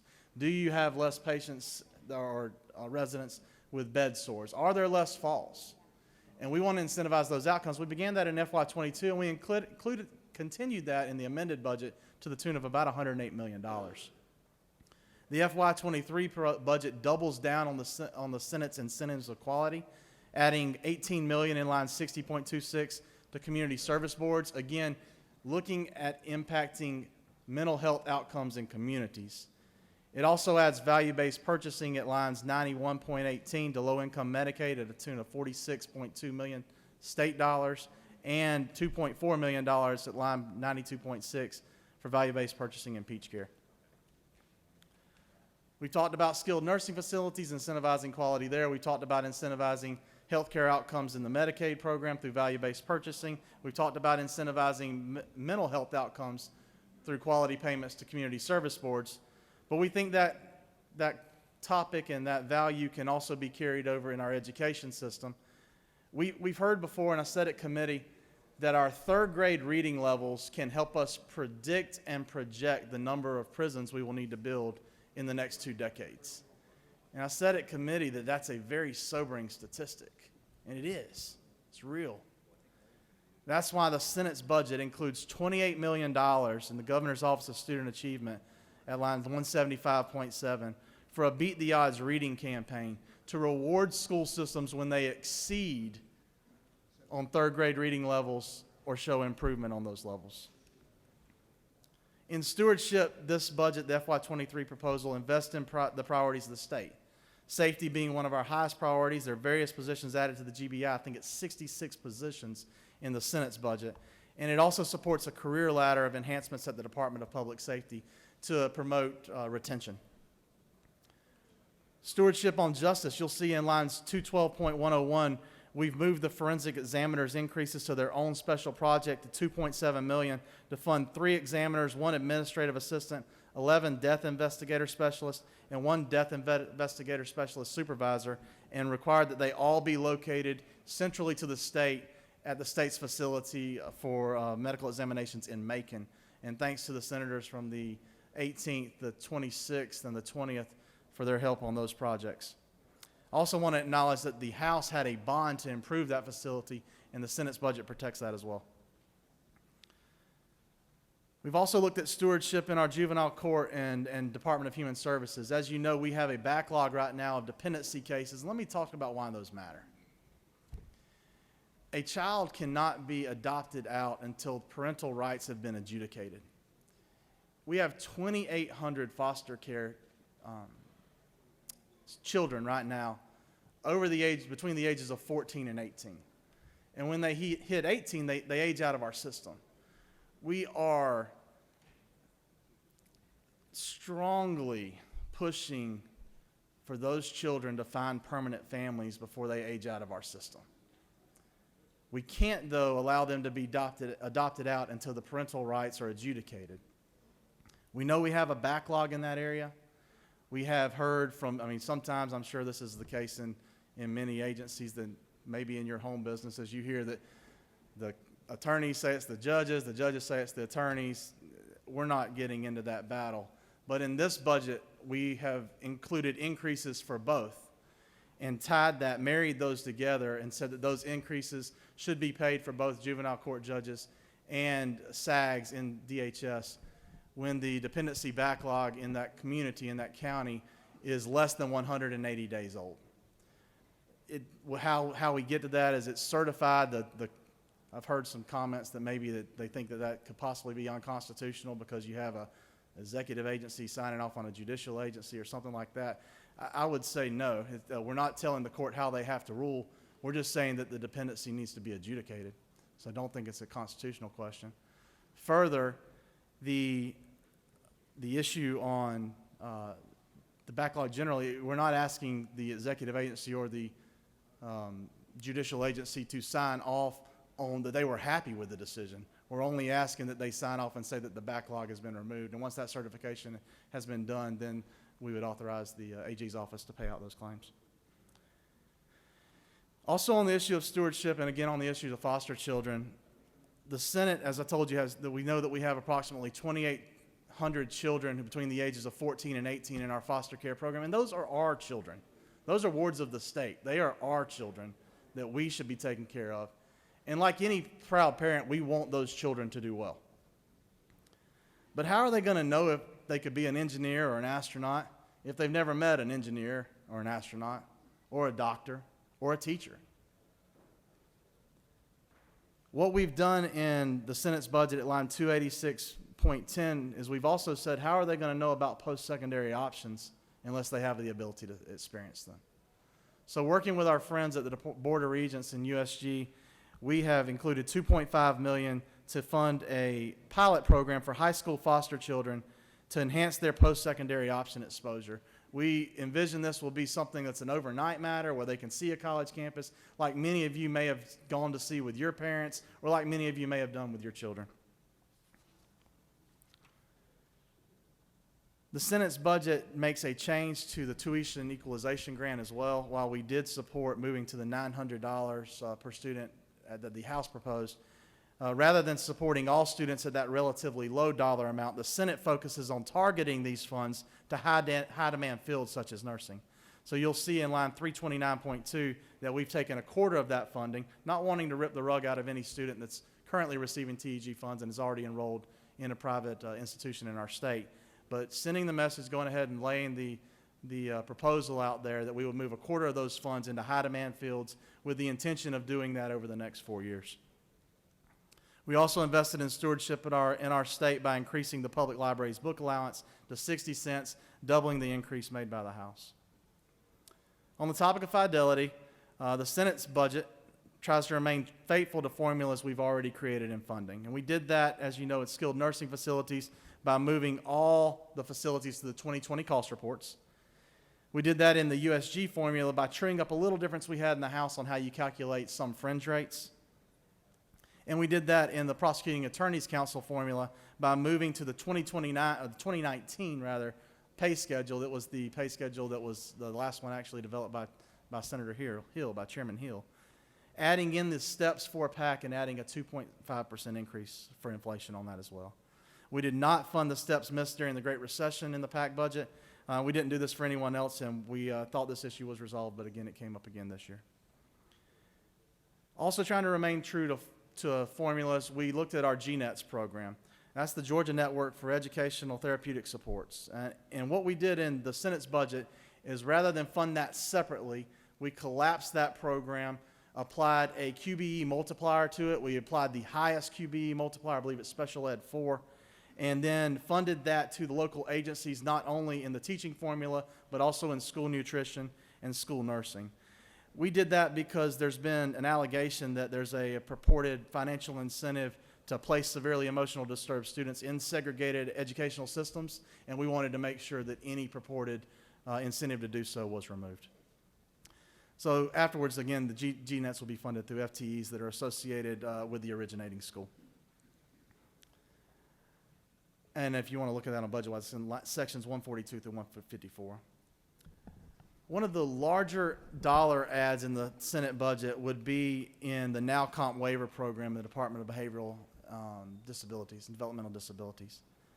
Because of overwhelming support by members in this body, the Senate's budget, while we normally fund 100 a year, the Senate's budget funds 513 new Now Comp waivers, which is the maximum amount of Now Comp waivers that providers told us they could handle at this point in time. So they told us they could handle that. We've heard them. We agree with them, and we're going to max those out. What that also allows us to do is there's two ways you can increase revenue if you're a provider. You can be paid more for what you do, or you can grow your business. And by adding 513 new Now Comp waivers, we believe these providers will be able to increase their business, which will allow them to be able to pay more to their employees as well. One item that I didn't mention, but I want to, is optics. You know, agriculture is the biggest industry in this state.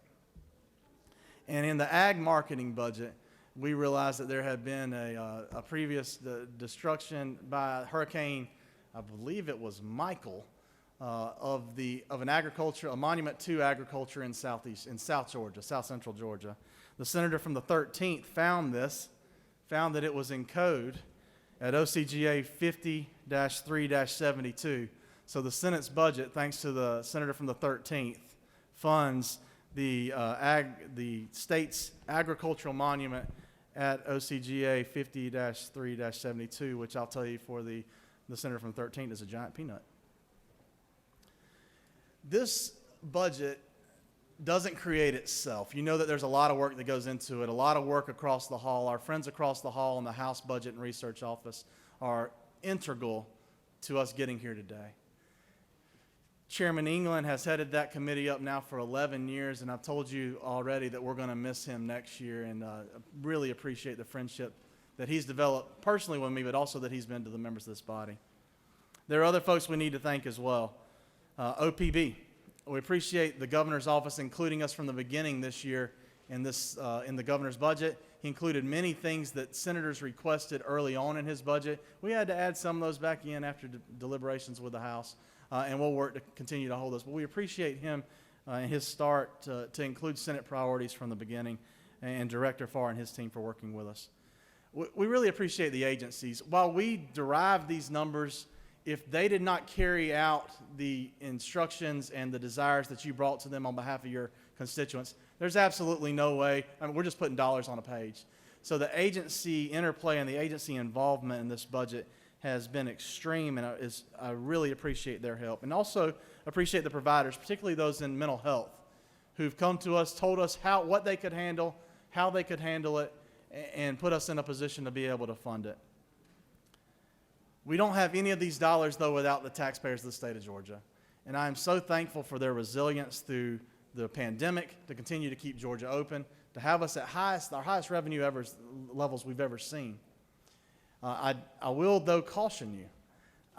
While this is the first of one difficult budget, I am concerned about what next year may bring. So there is some cautiousness in this budget. We tried to not spend every dollar that we were sent. We tried to put those spendings when we could into one-time funds, so that next year when we visit these same issues, we're able to again assess state priorities and be at a position where we've not boxed ourselves in to not be able to move as the state may demand in the coming fiscal year. To the Senate especially, though, the group we need to thank is our Senate Budget and Evaluation Office.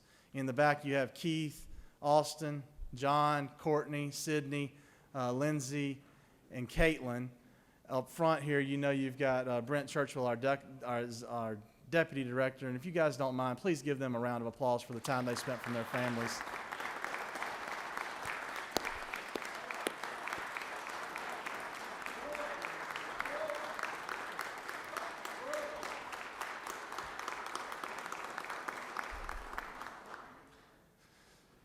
Between the amended budget and this year's budget, I would tell you that they've been two of the most difficult. Again, I've only been in the Senate 6 years, chaired this committee now. It's hard to believe for the third year for the general budget.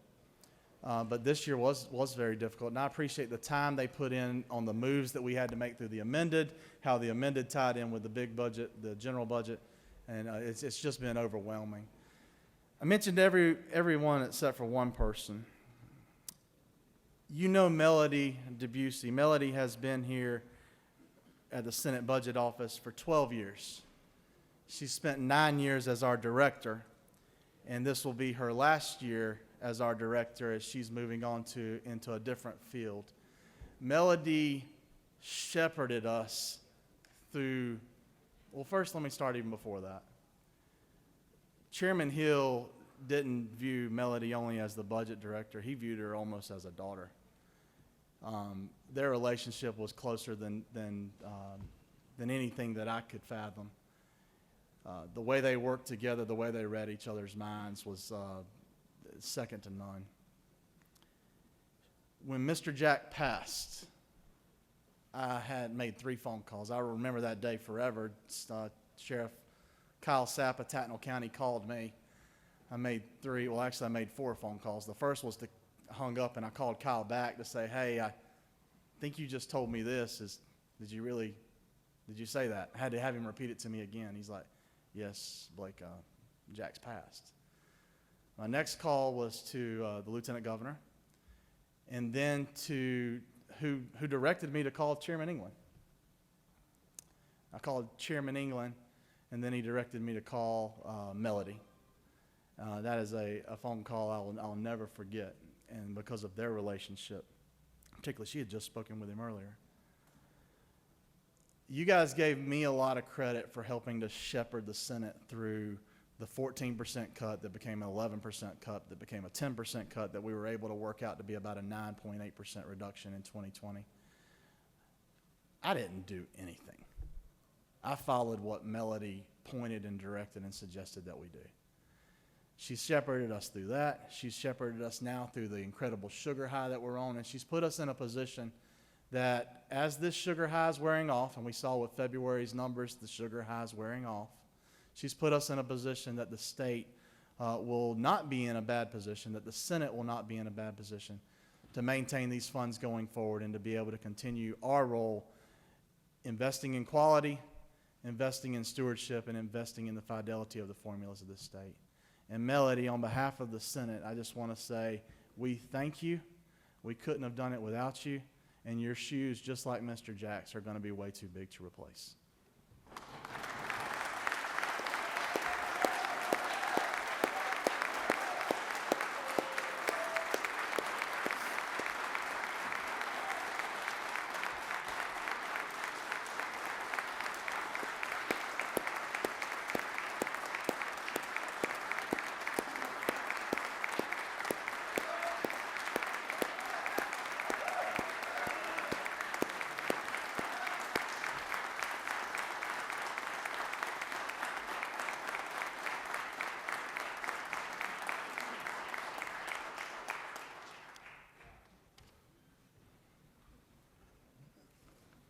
Thank you for the position that you've put us in. Mr. President, that is my presentation of House Bill 911, the state's FY23 budget as presented by committee substitute. If there are any questions, I'll take them, or else yield the will. You have a few questions. Okay. Chair recognizes the senator from the 42nd with a question. Thank you, Mr. President. Will the chairman yield? Yes, ma'am. Thank you. Well, first of all, a brief aside, I just want to say thank you to you for all of your hard work, and to Melody and to the entire Appropriations Committee. We know what a big job it is to work through all of these dollars and pages, so thank you so much. With that, just, and to the rest of the Budget Office staff, if I did not say that. Just a couple quick questions. On the, you mentioned the Special Assistant Attorneys General provision, and I'm a little confused.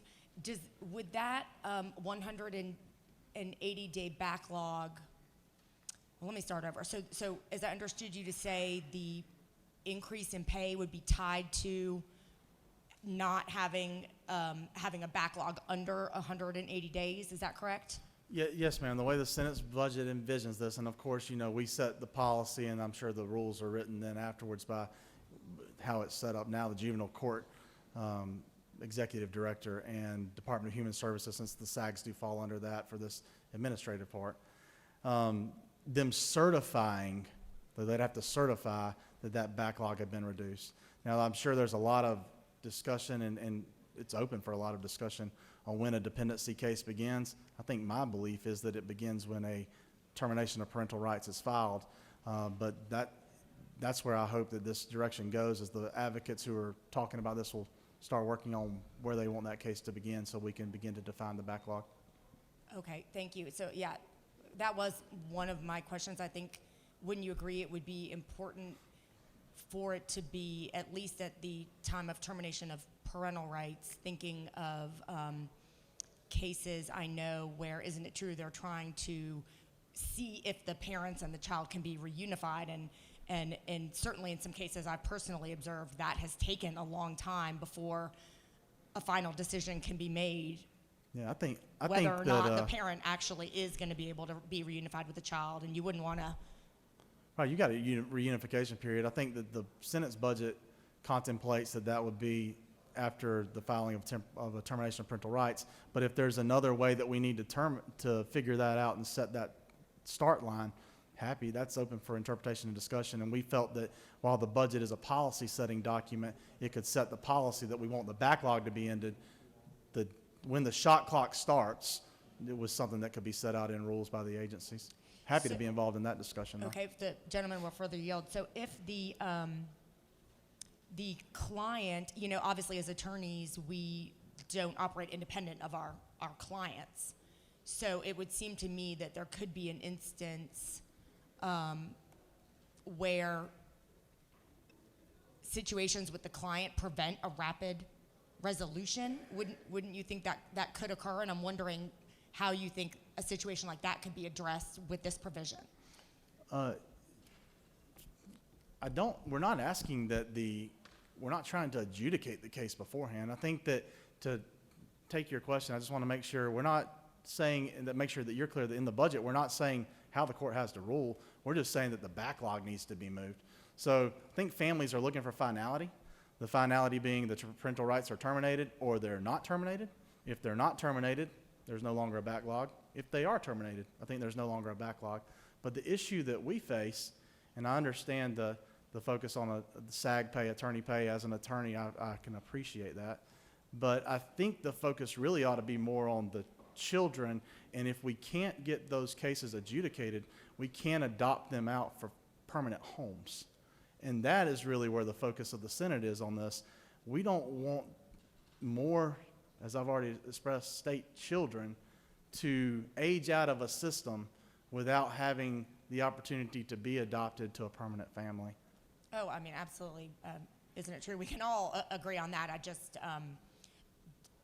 are you saying that you think there's enough flexibility within this sort of policy goal for regs to be written that sort of take into account extenuating circumstances in particular cases? I'm sure there's enough flexibility in the language. That's why we said dependency instead of simply saying 180 days after the the termination of parental rights is filed. We thought about writing it that way, but that seems so much more concrete.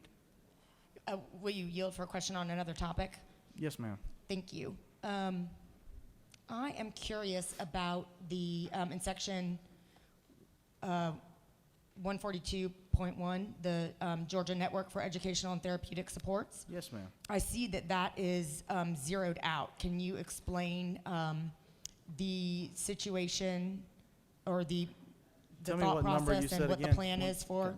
Yeah, it's zeroed out on one line, but if you look, it's added back in on multiple lines as you go on through the rest of the budget. I believe it's sections 150. Let's see here. You see the additions that continue on sections 142 through 154. The GNETS program right now is funded on a grant. We fund most other items concerning teaching and special education through the QBE formula and the multipliers placed, understanding that certain children will need more care. So a higher multiplier, a higher dollar multiplier may be placed on a child who would need more intense services. So what we did in this QBE, in the GNETS rewrite, is we collapsed that program down into QBE, applied the highest current multiplier to it, and funded it through the QBE formula, not only in teaching, but also in nutrition, school nurses, all throughout the budget, so that money will now go straight to the local education agencies, we call them school boards, and they can fund those children appropriately. Thank you for that explanation. Is all 65 million accounted for on other line items? No, and thank you for bringing that up. When we began to dig into this program, as you may know, we're actually in the middle of a lawsuit about it right now. The bill for the SAGs, speaking of SAGs again, for that lawsuit that we received earlier this year was over $2 million, which is why we started to dive into this and figure out what were we being sued on. And the allegation made was that there was a pecuniary interest for children to be segregated out and treated differently when they had severely emotional disabilities such as these. And we wanted to find out, was that true? And digging further into it, one of the things that we were able to discover inadvertently is that GNETS, if a child was in GNETS for one day, they were funded as though they were there for the entire year. So when you pull that back and put it into the QBE formula, they're funded on the FTEs that they're in the GNETS program. Thank you. Yes, ma'am. Chair recognizes the senator from the 26th for a question.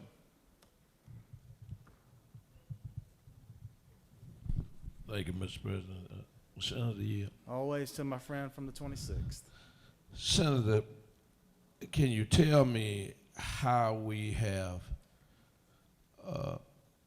tried to fix the problem in Middle Georgia with the backlog and families being able to get death certificates and those kind of things when there has been a crime committed where an autopsy has to be performed prior to a death certificate being issued? Yes, sir, I can. In the GBI budget, you'll see that there was $2.7 million added for increases in forensic medical pathologists. The Senate budget took that $2.7 million and said, we agree, we do need increases in that field, but we put them in a special project, and the special project was devoted to the location of Macon. Macon being more central to our state. We know we've had issues in South and Central Georgia and even East Georgia where our counties have told us it's been very difficult to get to the medical examiner's office to get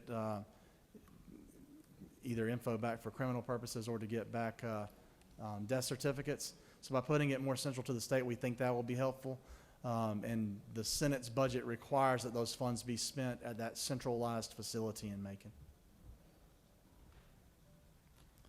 Chair recognizes the good senator from the 8th for the last question. Thank you, Mr. President. To Senator Yield. Yes, sir. Senator, is it not true that the governor appointed me to be on the ARP committee doing the water and sewer infrastructure grants? Senator, can I ask Senator Yield? Yes, sir. Senator, is it true that I called you when we got started with that and asked you how in the world I was going to get through all those? I don't remember how many there were, but yes, sir, you did call me and ask me how we were going to get through. I think it was 200 and some odd grants. Does Senator further yield? Yes, sir. Senator, is it not true that you served on all 3 of those committees? Yes, sir. Which was triple the work of the rest of us that only served on one committee. Yes, sir. Well, I would just want to say thank you for what you do. Besides what you do for all of us here in the Senate, I want to thank you for being a voice on all those committees for the Senate as well. Thank you. Thank you, and thank you for the input that you members had on the various committees. It was so much easier to defend Senate positions when all of you stood so strong and resoundingly represented your districts. Mr. President, if there are no further questions, I'll yield the well. Chair has one additional question and will certainly honor the Dean of the Senate for a final question. Thank you, Mr. President. Senator Yield. Yes, sir. Senator, let me first of all thank you for your usual good work on the budget and the efforts you put forth in it and with your great staff. Isn't it true, though, during the summer, I held, with the many members of the Senate, a study committee on sickle cell disease. Yes, sir. You and I spoke about that earlier. And during that testimony from here in the state at Grady Hospital and across the state, there was a lot of information about the impact sickle cell was having on a lot of citizens who were not being adequately cared for, in the sense that the treatment that was either out of reach or they couldn't afford to get there.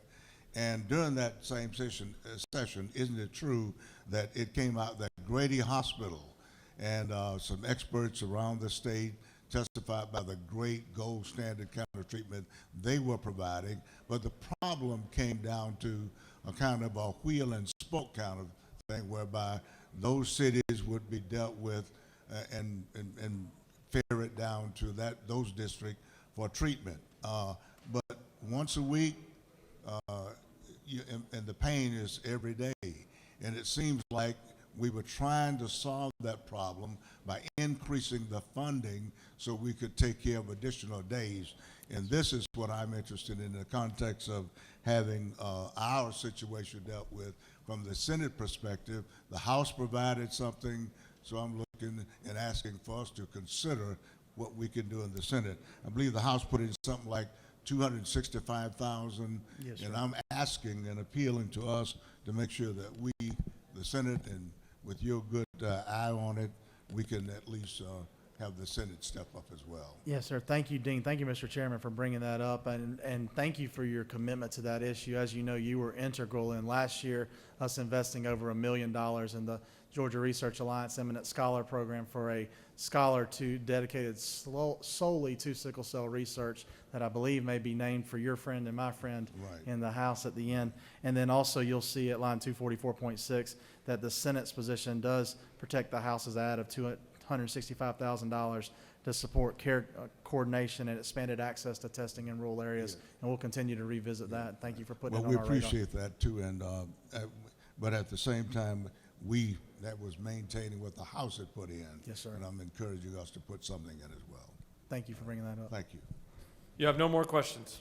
Thank you, members of the Senate. I ask for your favorable passage of the Senate Committee Substitute to House Bill 911.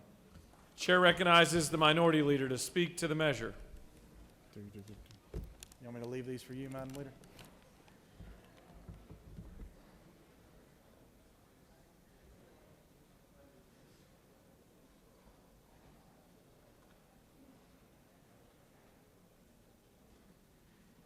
The Appropriations Chairman left you a couple of bottles of water.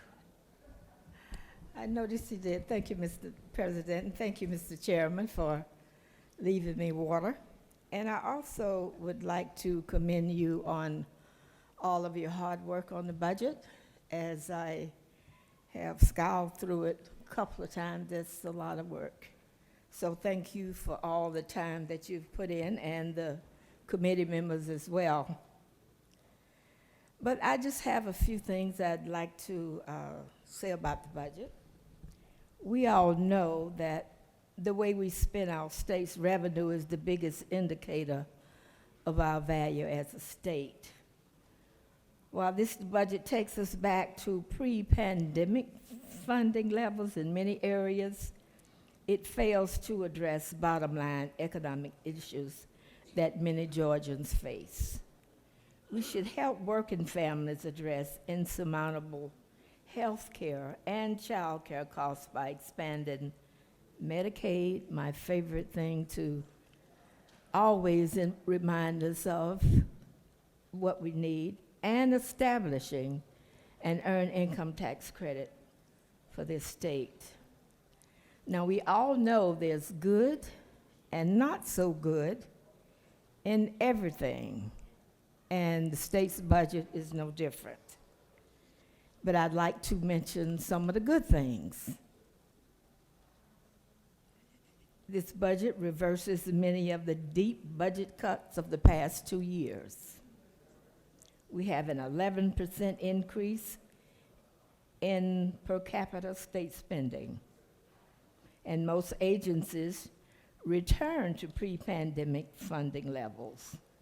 And the highlights of the good things is that we increased teacher salaries, we increased public health and mental health funding, we increased state employee compensation and COLA, we fully funded the QBE formula, restoring education cuts, and we made improvements to the Hope Scholarship funding. So I think I will use this water. So some of the not so good things. Even with the proposed 11% increase to the overall state budget from fiscal year 2022 to fiscal year 2023, Georgia remains on track to spend slightly less per person than in fiscal year 2008, a year just prior to the Great Recession.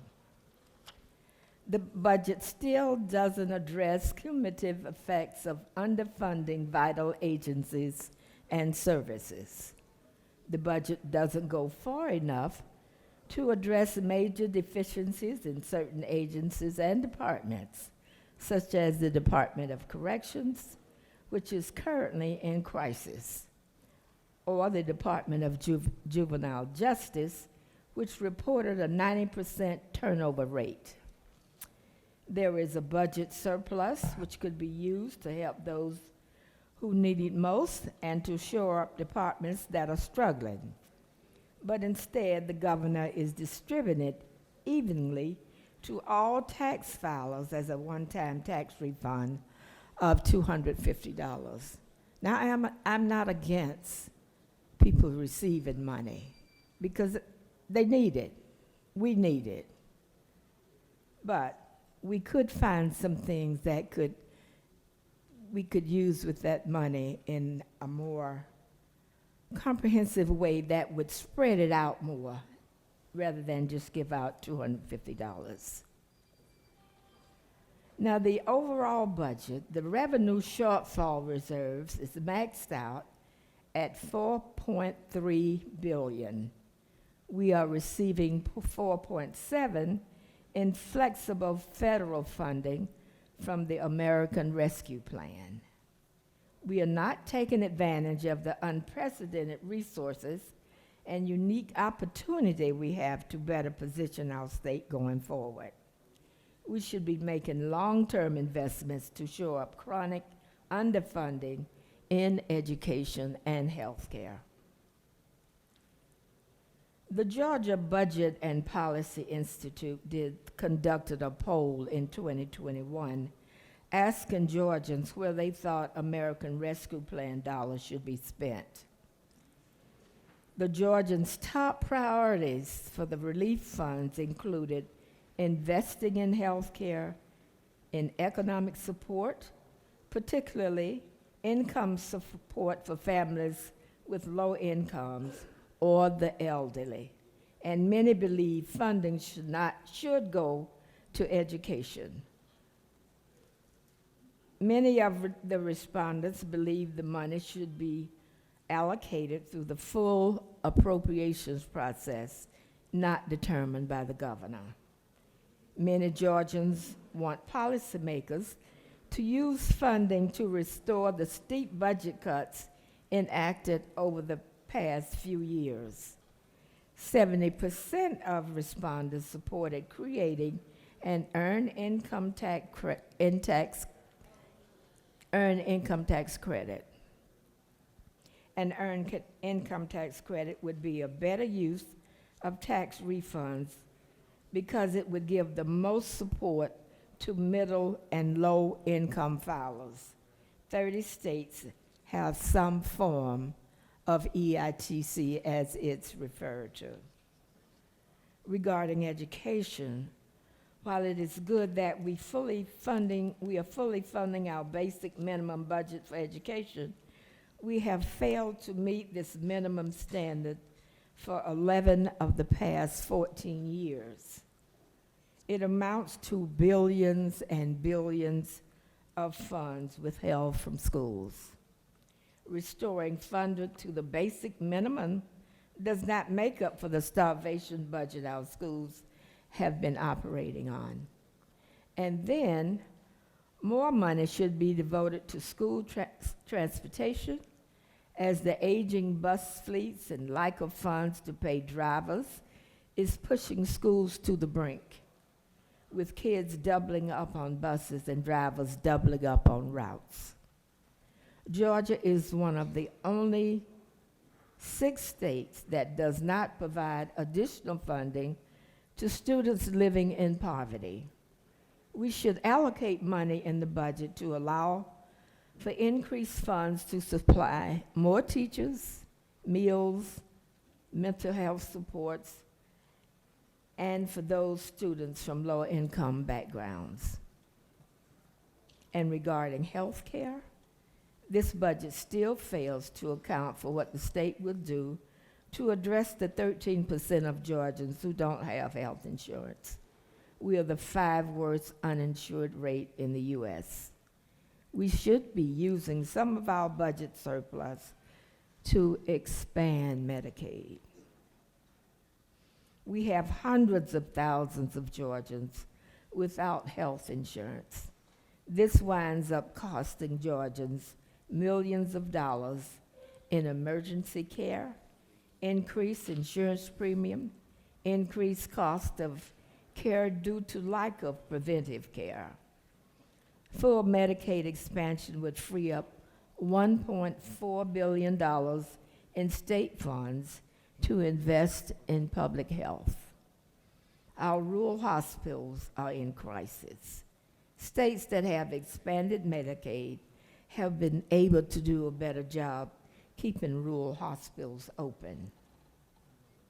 While we do need to address the terrible conditions of our prisons, we should look closer at spending over $400 million to build new prisons, while not also allocating more money to sentencing and reentry reforms, public education, health care, and economic support programs. We are doing more this year to do right by state employees, but almost every calculation shows that we are not doing enough to support and retain workers. 65% of state employers are women, 46% are Black, and 3% are Hispanic. These are the people the state is underpaying and underburdening. So as we move forward, I would ask us to let's do better. We can do better. We know better, and when you know better, you do better. Thank you, Mr. President. I'll kindly leave the well. Thank you, Leader. Any other senator wish to speak for or against House Bill 911?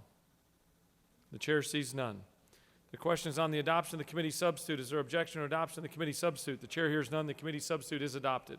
Is there objection to the agreeing the report of the committee which is favorable to the passage of the bill? The chair hears none. The report of the committee is agreed to. Is there objection to the main question being ordered? The chair hears none. The main question is ordered. The question is on the passage of the bill by substitute. All those in favor vote yea. Opposed nay. The secretary will unlock the machine.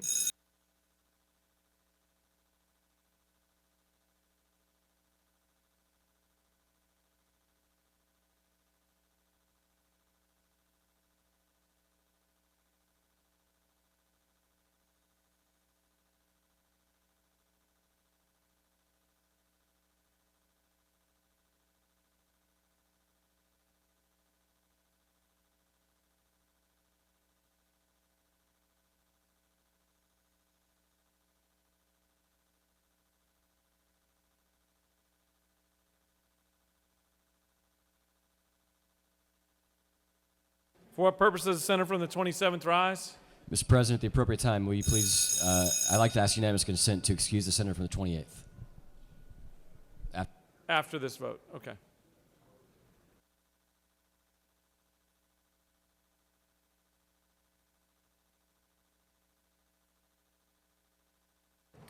On the passage of the bill, the yeas are 56, the nays are 0. This bill, having received the direction of the constitutional majority, is therefore passed by substitute. I want to echo the Appropriations Chairman's statements. Mel, you have been an amazing asset for this Senate, and the way you go about your business, the way you work this department has truly left a lasting impression, not just on this chamber, but on the lives and communities all across this state. So thank you so much for your effort. Best wishes to you, and stay in touch.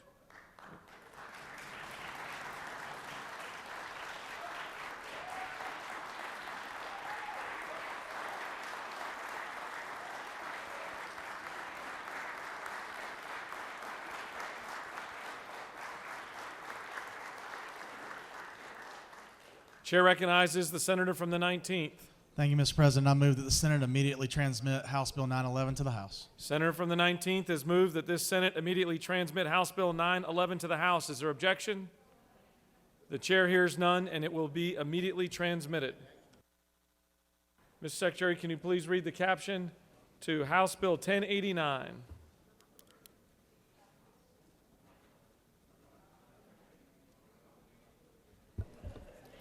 House Bill 1089, a bill by Representative Smith of the 133rd and others, a bill to be entitled an act to amend Article 2 of Chapter 9 of Title 48 of the OCGA relating to road tax on motor carriers so as to increase the penalty for certain violations of registration requirements for motor vehicles operated by motor carriers and for other purposes. Mr. President, the Senate Committee on Transportation recommends that this bill do pass. Respectfully submitted, Senator Ganna, the 47th District Chairman. That completes the order, Mr. President. Chair recognizes the senator from the 37th to present House Bill 1089.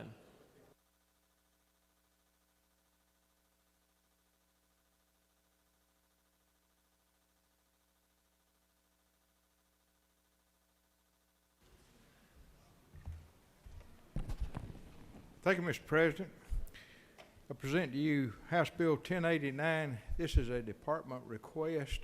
Currently, there is a fine of $25 for unregistered motor vehicles in the state, which is a mere pittance. It probably costs you more to collect it than it does to assess it.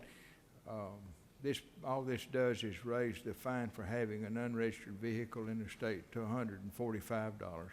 I think it's a fair bill. I think it's a good bill that's probably way overdue. I urge your passage of the bill. If there's no questions, I yield the will. You don't appear to have any questions. Any other senator wish to speak for or against House Bill 1089? The chair sees none. Is there objection to agreeing to the report of the committee which is favorable to the passage of the bill? The chair hears none. The report of the committee is agreed to. Is there objection to the main question being ordered? Chair hears none and the main question is ordered.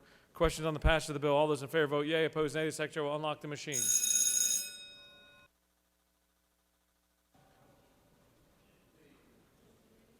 What purpose does the senator from the 29th rise? Mr. President, at the right time, I ask for unanimous consent to excuse the gentleman from the 31st for business inside the Capitol. With that, at the end of this vote, they'll be excused, like the senator from the 28th.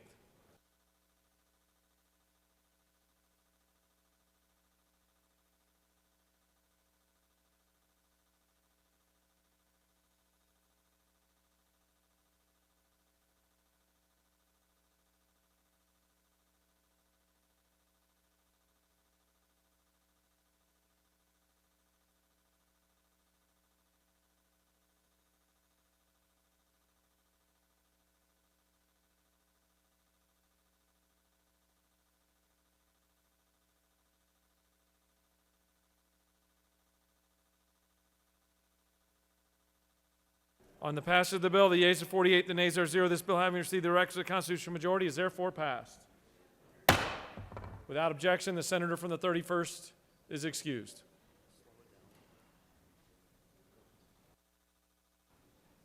Mr. Secretary, can you please read the caption of House Bill 1188?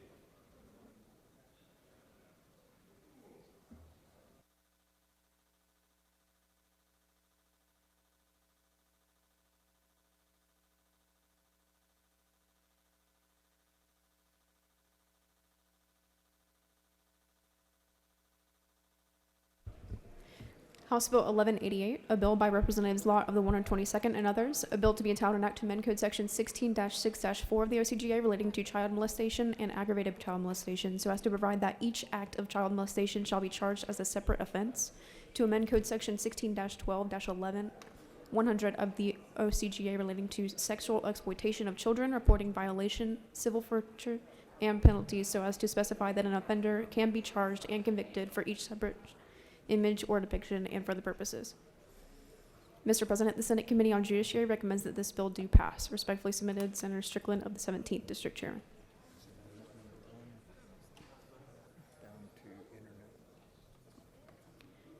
Mr. President, Senators Jordan of the 6th offered the following amendment number 1 to amend House Bill 1188 by striking line 48 and adding the following: 14-1-14.1, prohibition for dangerous sexual predators to use social networking websites to target minor victims. A, as used in this code section, the term 1 commercial social networking website includes any website, application, portal, or other means of accessing the internet and for other purposes. That completes the order, Mr. President. The chair recognizes the senator from the 50th to present House Bill 1188.